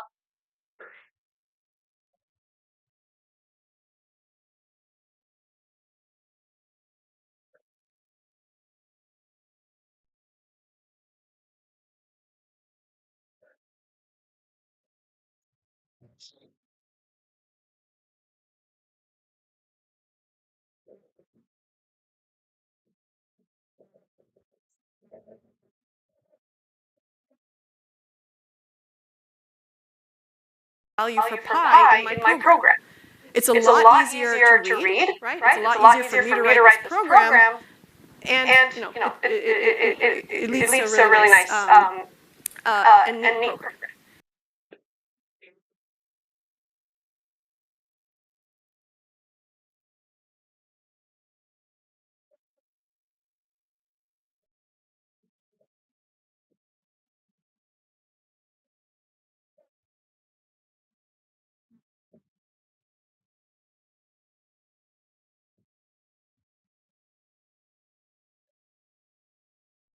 So what we can do is we can start saying that the float 0.001 will be referenced by the name small, or the 100.4 will be referenced by the name 10. So what we want to do is create these things called variables, and a variable is different in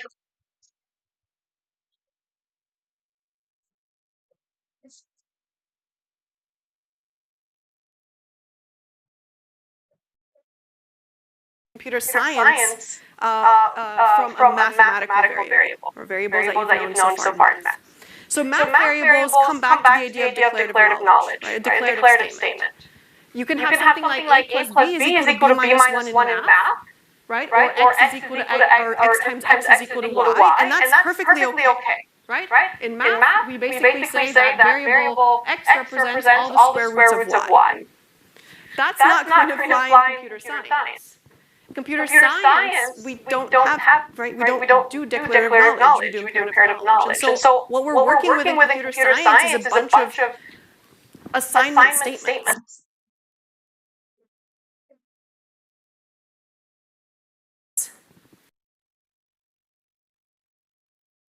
So what we science is a bunch of assignment statements. So what we can do in computer science is we're going to basically bind a value to a variable. So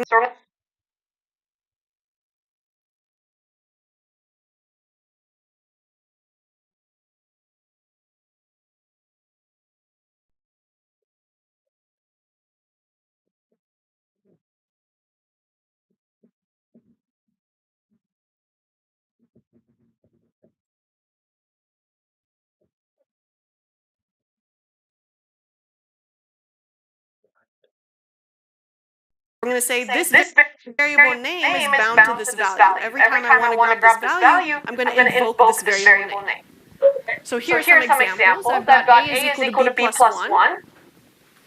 The thing on the right-hand side will evaluate to some value as long as I have something that B as a value for.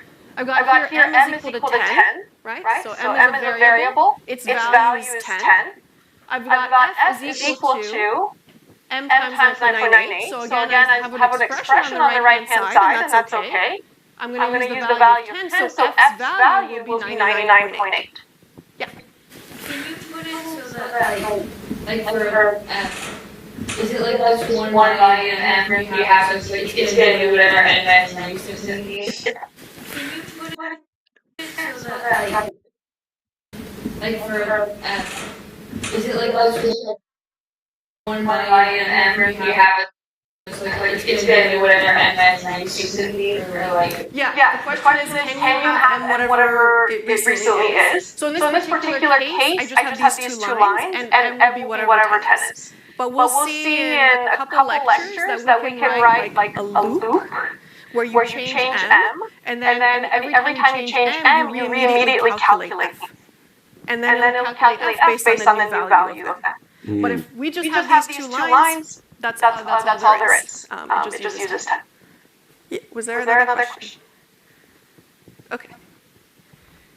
So in computer science, variable, you have only one variable to the left of this equal sign, called the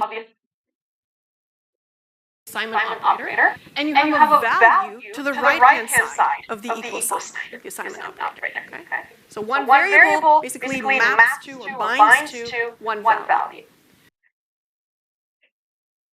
So one variable basically maps to or binds to one value.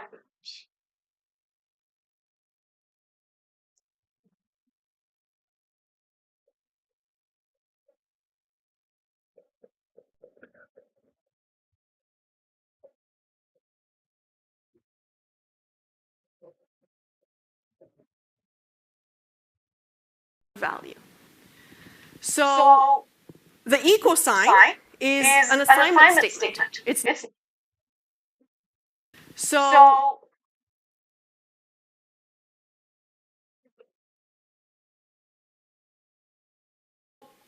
the equal sign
is an assignment statement. It's not equality, it's not a solve for X type of situation. It's just an assignment. It binds this name to this value. So the way that we figure out the name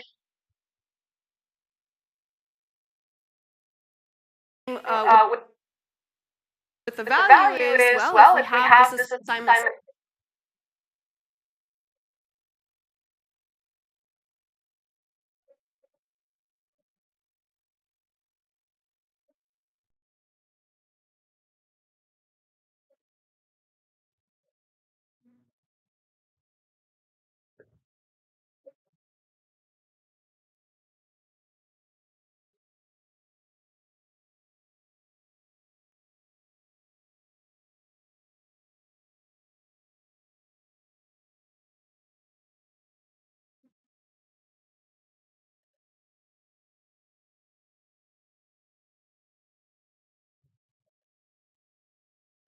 statement here, we first look at the right-hand side. So we always start with the right-hand side and we evaluate it.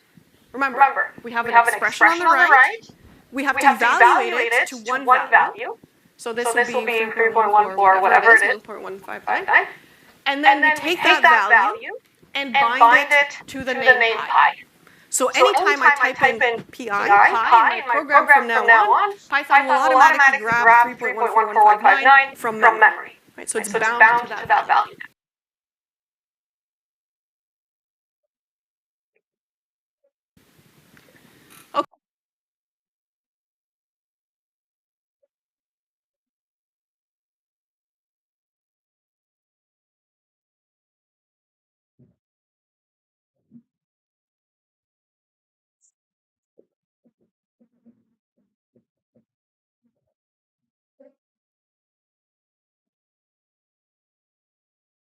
Okay. There are some rules. Did I have them on the previous one? Yes. There are some rules to variable names, but we'll talk about that in a bit. For now, I want you to tell me if any of the following are allowed. If I do x is equal to 6, is that allowed in Python? Yes, they're allowed.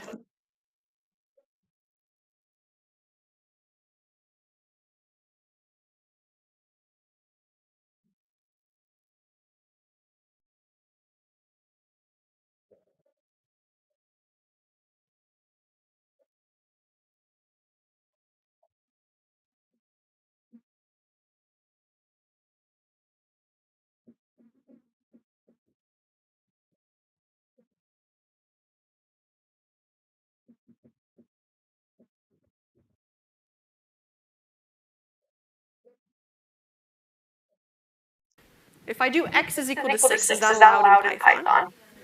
Yes, they're allowed. If I do x bit, for now, I want you to tell me if any of the following are allowed. If I do x is equal to 6, is that allowed in Python? Yeah. Yes, it is. Good, because I have one variable name, one value 6. What about 6 equals x? It's just backward. Okay, good. Name, one value 6. What about 6 equals x? It's just backward.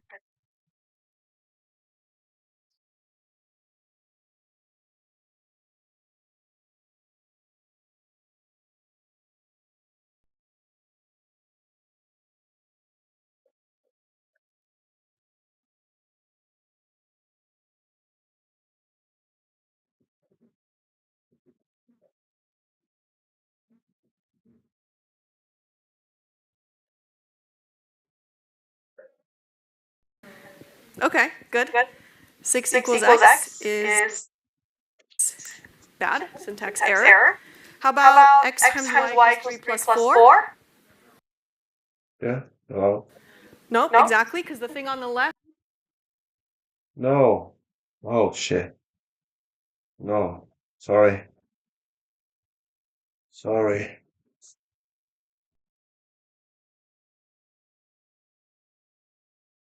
Cannot see the expression here. Maybe you mean. Has an operator in it, and operators are special, right? So it can't have, you can't have a variable with that star as a name. How about xy equals 3 plus 4? Yeah. Allowed, yes, exactly. I was hoping to get you guys with that, but I didn't. Xy equals 3 plus 4 is okay. There was no error, and then I can invoke the name of the variable I just created. Invoke.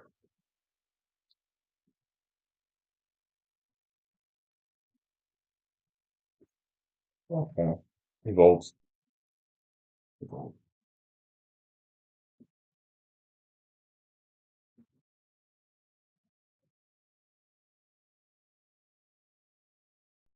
Simply by typing it in. So if I type in xy, it gives me 7, right? And then I can do operations with it. xy plus 1 is 8, right?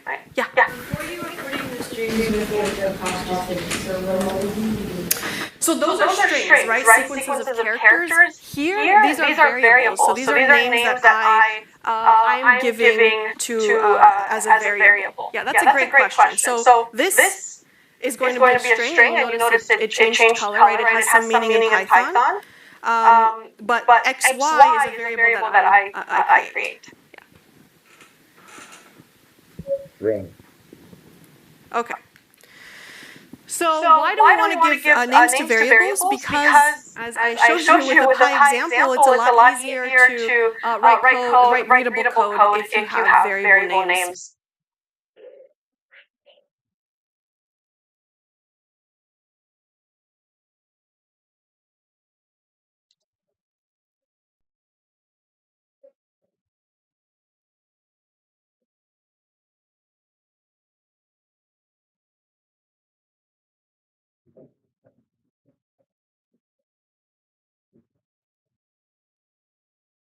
A minute.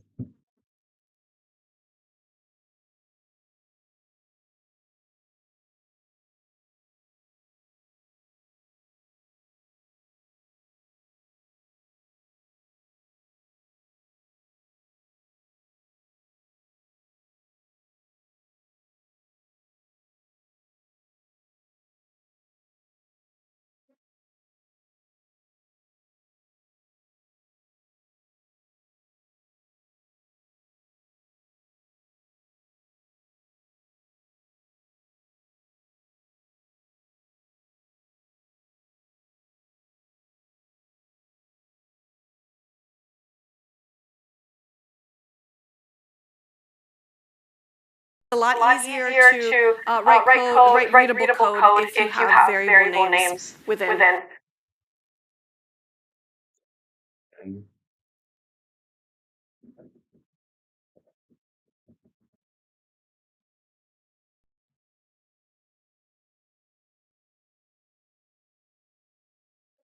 then, guys, what am I doing here? What am I doing here? I don't know the every word this that she's saying, right? So I'm I'm in the dictionary. More on the dictionary here, right? Yeah, I know. And I see that the means taken up here, right? Because after they the my my program, in my notes, after I studied computer science, I'm gonna study English, right? To improve my English, etc., etc., etc. But I can make this now because the my brain is hurting, right? So I'm take notes why I study computer science, right? Yeah. So what can I do now, right? I suppose, I hope so. The while I'm studying in English, I'll be I I'll be learning less words, right? I think it'll be more natural. You got me? Understand me? I think it won't be more natural. Yeah, I think. I hope so. So Let's keep going more.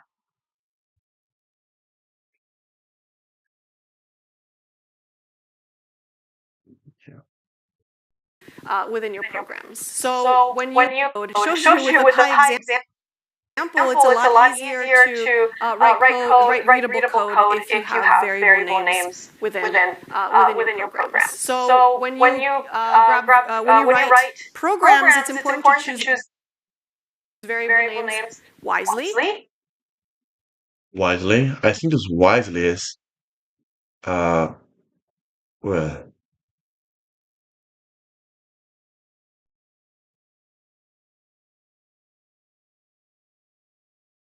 is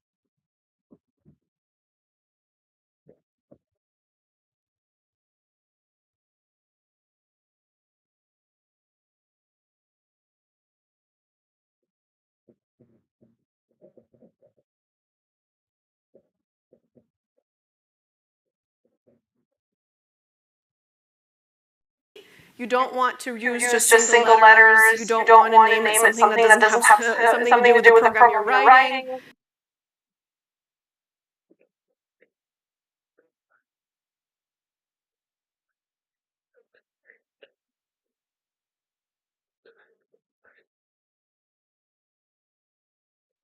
Because you're going to want to read these programs sometime in the future, or others might want to read your programs sometime in the future. So here's an example of a nice program. It's just basically 4 assignment statements that do some calculations. The first line of the program is not really a line, it's called a comment. You can have as many of these as you like. They start with a hash. It's a line that starts with a hash, and it's basically text that you write that helps you or others figure out what the code is supposed to do. And usually we comment sort of large chunks of code at a time, not line by line. Then we have these four assignment statements.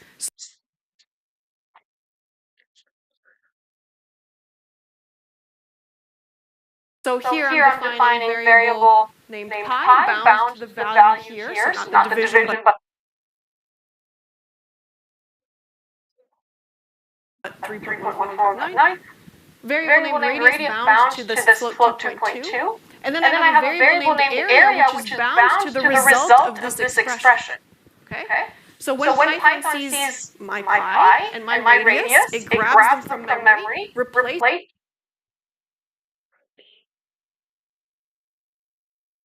them with the values, evaluates the expression, grabs that one value that we evaluated to 15 point something, whatever this is, and binds the 15 point something to the name area. Same with circumference. Code style is something that we're actually going to look at in your problem set, so I just wanted to quickly talk about that. Here is a program that has really bad style. Actually, that should be terrible or something like that. But in case you haven't noticed, it's the same program as on the previous slide. But if I gave you this program straight off the bat, you probably wouldn't know what it's doing. It's reusing 355 over 113 twice here. It's using just A and C as variable names. Its description is do calculations. So pretty bad. This is a little bit better. I recognize that 355 over 113 is being used twice, so I'm saving it as a variable. But my variables are still single characters, and my comments are pretty bad. I'm basically saying what the code is doing. Please don't do that. We can see that A equals P times R times R. Right? I see that I'm multiplying P with R squared. I don't need to read that in English. Right? What I would like to see is a comment like this. Here I'm commenting, a chunk of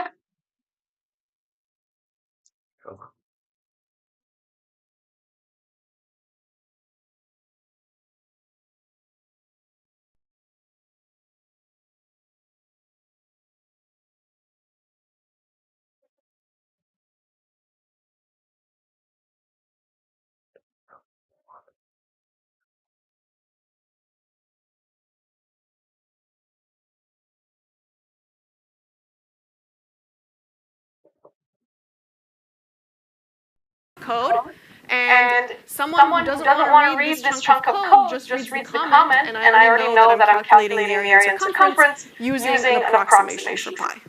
That's a pretty nice comment there, and good descriptive names and all that. So we can actually, once we create an object, a variable, once we create an object and bind it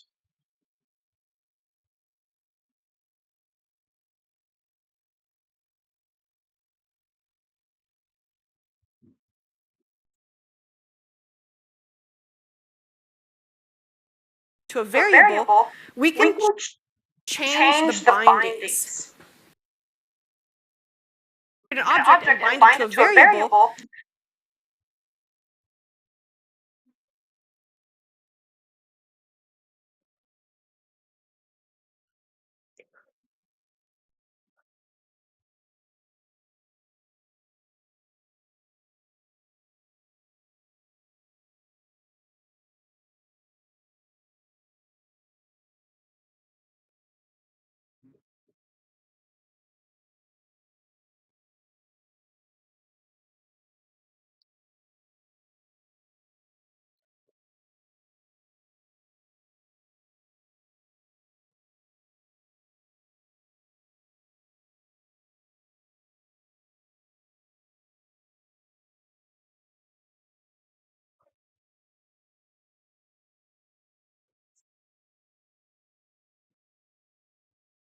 We can change the bindings. So we can bind it to a variable. We can change the bindings. So we can take that variable name and bind it to a completely different value. This might not be sort of useful right now, but it will be useful when we introduce control flow in our programs. So to rebind a variable, what that means is we're going to take the name, we're going to lose the binding to the previous value, and we're going to rebind it to a new value. So I'm going to show you how this looks like in memory. I'm going to use this sort of cloud picture to represent what happens behind the scenes whenever we write programs, and it's like a little animation to help you understand line by line what's going on. So here we have pi equals 3.14. So the green 3.14 is my value in memory. Cloud is memory. That's my value in memory. And it's bound to this name pi. So this is my variable name. The next line, radius equals 2.2, same thing. I've got 2.2 as my value in memory, my object, and radius is the name for that object. Area equals pi times radius squared. So what happens behind the scenes is it calculates this value, right? It doesn't store the expression, it stores the value resulting from the calculation, and then it saves it, it binds it to the name area. Okay, everything okay so far? We've seen this before. Cool. So now what happens when we do this? Radius equals radius plus 1. In math, that would say 0 equals 1. Yeah.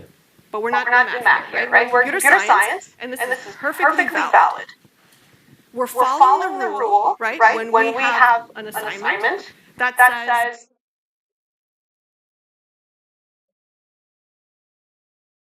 look at the right-hand side first and evaluate it. And then bind it to the left-hand side. So if we look at the right-hand side first, right, we see radius. Well, what's the value? 2.2. We see add 1 to it, 3.2. Save that in memory. And then we see the assignment. Now save it with the name radius.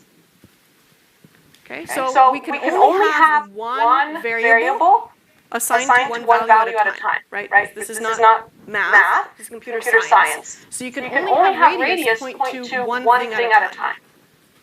With this line of code, radius equals radius plus 1, we've lost the binding to 2.2, this object in memory, and we've rebound it to the value 3.2. Okay, and that's perfect.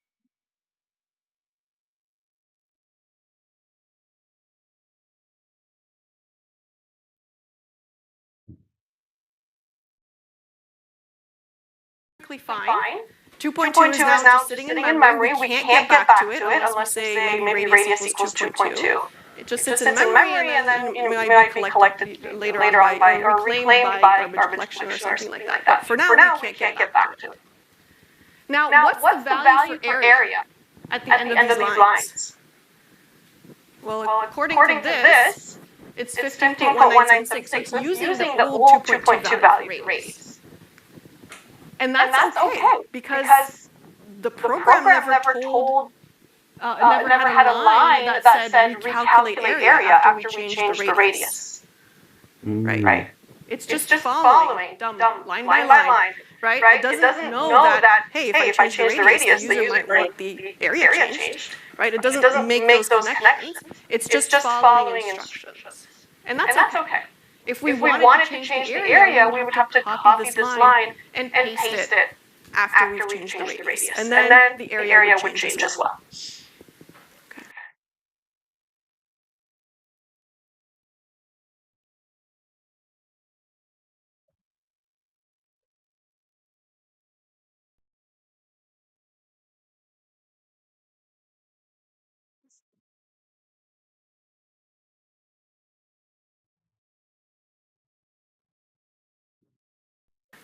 Does that make sense? That's kind of an important part of this lecture. Okay, cool. So, big idea here is our lines are evaluated one after the other. We're not skipping, we're not repeating things. That's something we're going to learn about later. But for now, line by line. So here's a little you try it. These three lines are executed in order. What are the values for meters and feet? Variables at each line. So how about the first line? What's the value for meters after we execute the first line? 100. What about feet? So feet after the first line, there's no value for feet yet. How about after the second line? 328.8, right?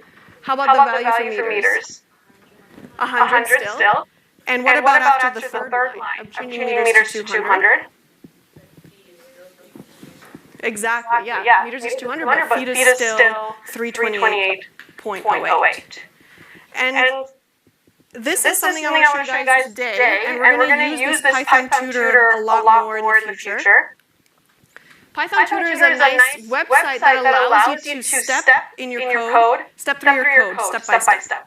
So at each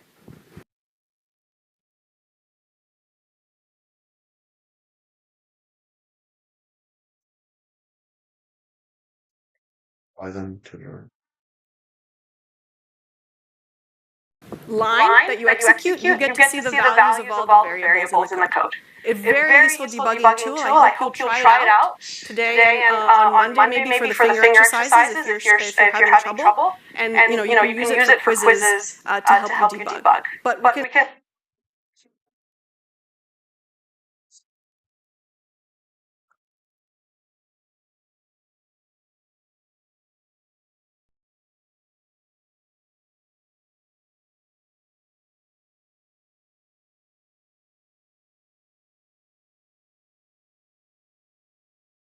I can just show you. It's pretty simple here because it's just step by step. So we step through. So the red says the line I'm going to execute. Green is the line I just executed. So I just executed meters 100. So here I have my meters variable with the value 100. Step through next. So I just executed feet equals this. So I now have a variable named feet with a value 328.08. Meters still 100. And then meters 200. Feet remain 328.08.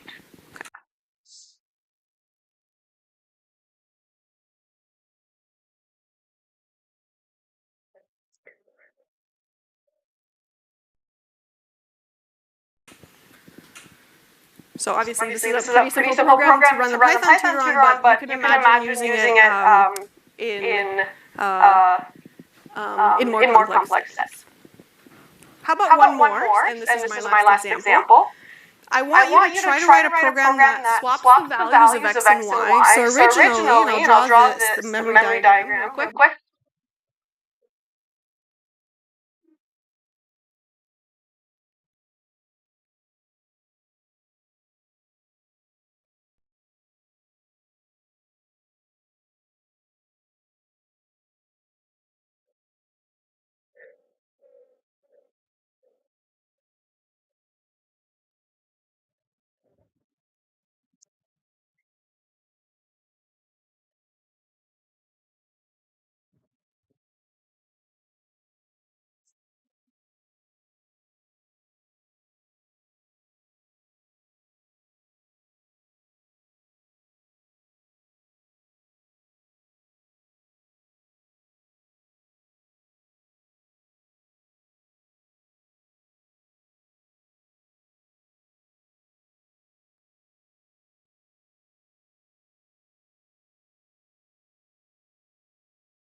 So we So we have have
this is our our memory. memory. We We have have x x is is bound to 1, y y is is bound to 2.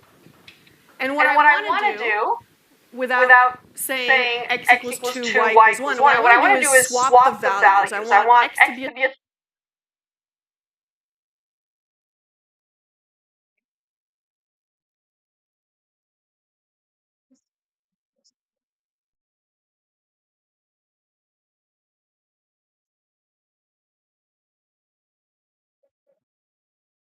associated with 2 and and y y to to be be associated with 1. But But only using commands like this. Right? Right. And so And the so code here is is buggy. That That means means it's wrong. It has an error in it. Because, well, let's step through a little bit at a time. Y equals x. What do What do I I do do when when y equals x here?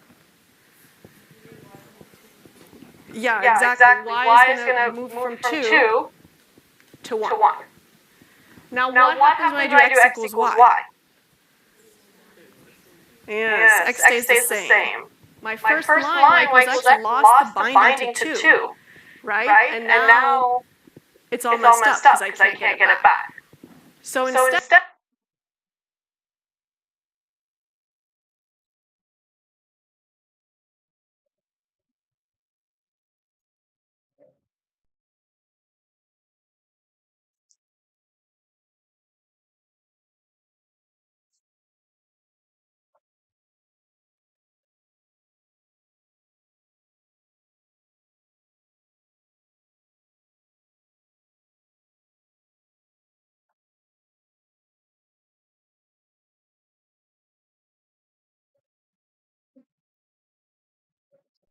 so if you didn't understand this, you can click Python Tutor and just kind of step through step by step on your own.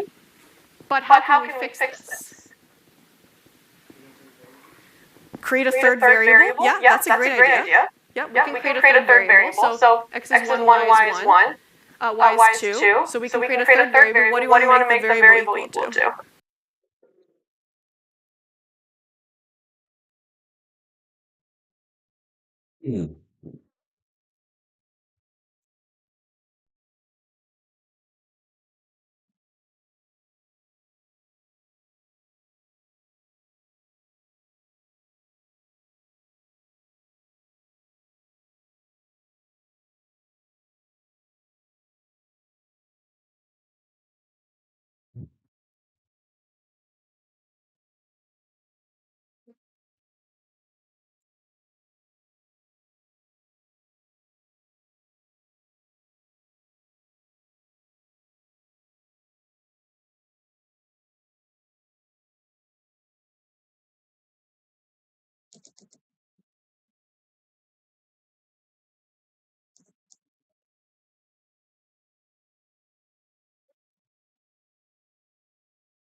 epsilon is equal z,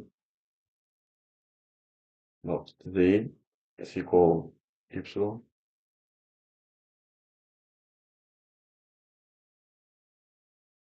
These two.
X or Y. Or Y. Yeah, Yeah. either Either one. one.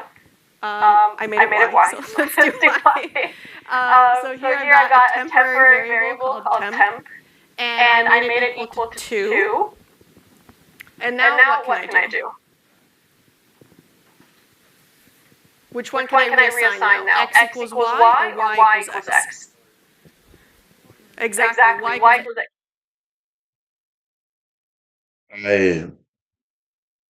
I resegment the z, not the z equal x, right? Now that my temp variable is here. Temp variable is z, right? Z had the same the z has the same value of the x, right?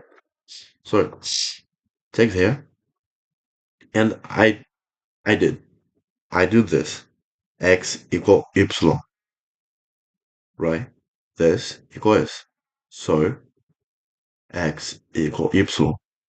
X, the new value of x is 2, right? And epsilon is equal z.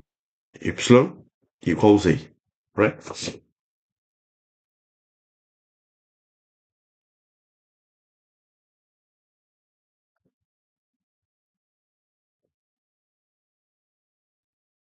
If I do X equals Y, I lose my binding to 1, and I messed up again. So Y equals X is okay to do. So I'm going to lose the binding from Y, from 2, and bind it up to 1. And now what do I do? Yeah, now I can safely reassign X to temp, right? So I can say X is equal to temp because temp points to 2, and I want to make X point to 2 as well. So in terms of code, so that's sort of the diagram, but we can write the code. So you don't, let's see, we don't write it in here, but on your own, or you can write it in here if you'd like. We can do it together. So X is equal, X equals 1, Y equals 2, right? And then we had temp. We wanted to assign it to whatever Y was, right? So we say temp is equal to Y. And if you want to check the values of the variables, you can just invoke the names, right? So X is 1, Y is 2, and temp should be whatever Y is, 2. Okay, good so far. So now I'm at the step here, I think, right? I've just created this. And then the last thing I need to do is lose the binding from X to whatever temp is, right? So I want to do this operation here, which means I want to assign X to be equal to temp, right? So now X is 2, Y is 1. What did I do? Yeah. So this happens sometimes. We can just start all over, right? So Y equals temp, temp equals Y. Y equals X. Y is 1. X is 1. And then X equals temp. Y is 1. X is 2. Okay. So it's okay if things go wrong. They will go wrong. We can just start all over in this particular case by redefining our variables and just trying it out all over again. So that's kind of what the shell is for. That's what I use it for. That's what we're going to use it for in the future. Just to do quick things like this. And also things like checking the types and other commands we've done earlier. Okay. So, any questions before we do the summary? Was this all right pace, or was it too fast? Or it's okay. Okay, good. Thumbs up is good. So let's do a quick summary. We saw that we can create programs by manipulating.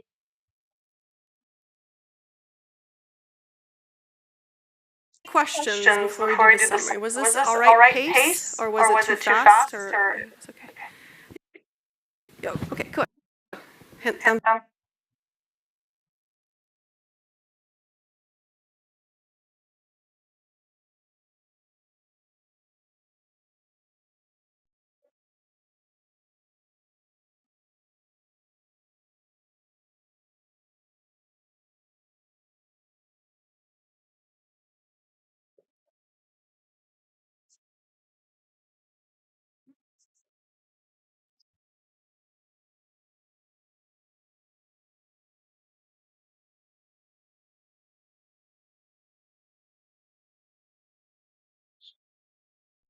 Pace, or was it too fast? Or it's okay.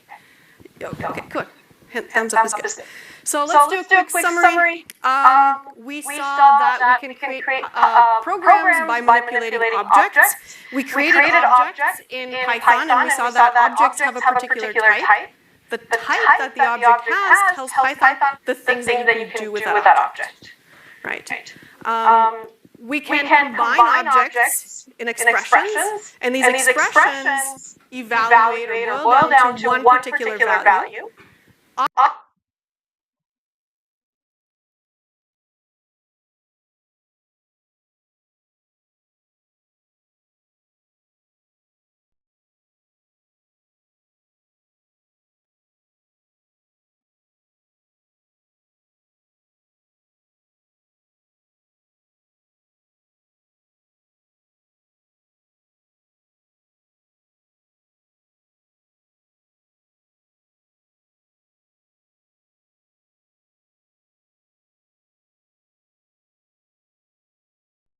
Expressions evaluate or boil down to one particular value. Oh.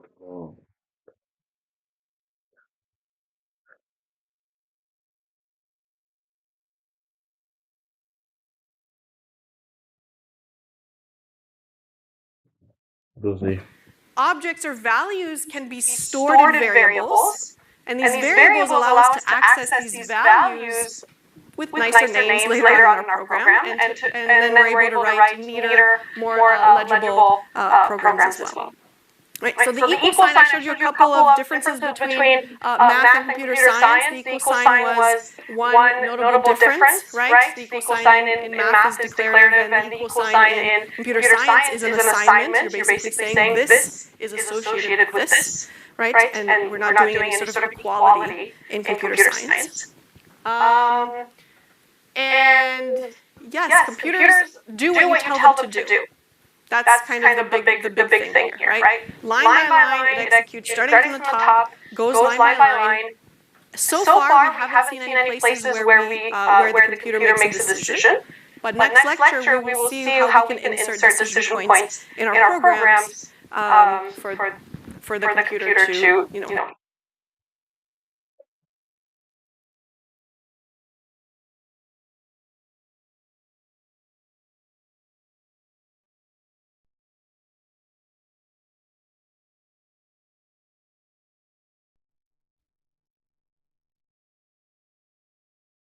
either execute one set of code or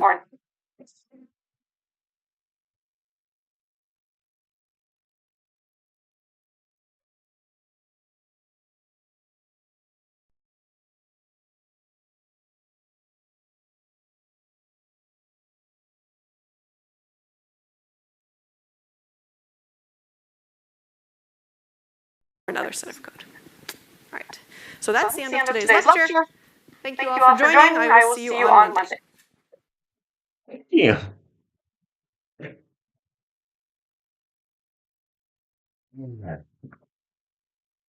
Guys, my brains. Oh, so I appreciate. Oh, um, I forgot. Thank you all. Right, and I'm gonna sleep. And I'm fall asleep here, and I'm gonna make this flashcards, this words, this my words of the day, and need memorize these words. And thank you all. Right? God bless you all.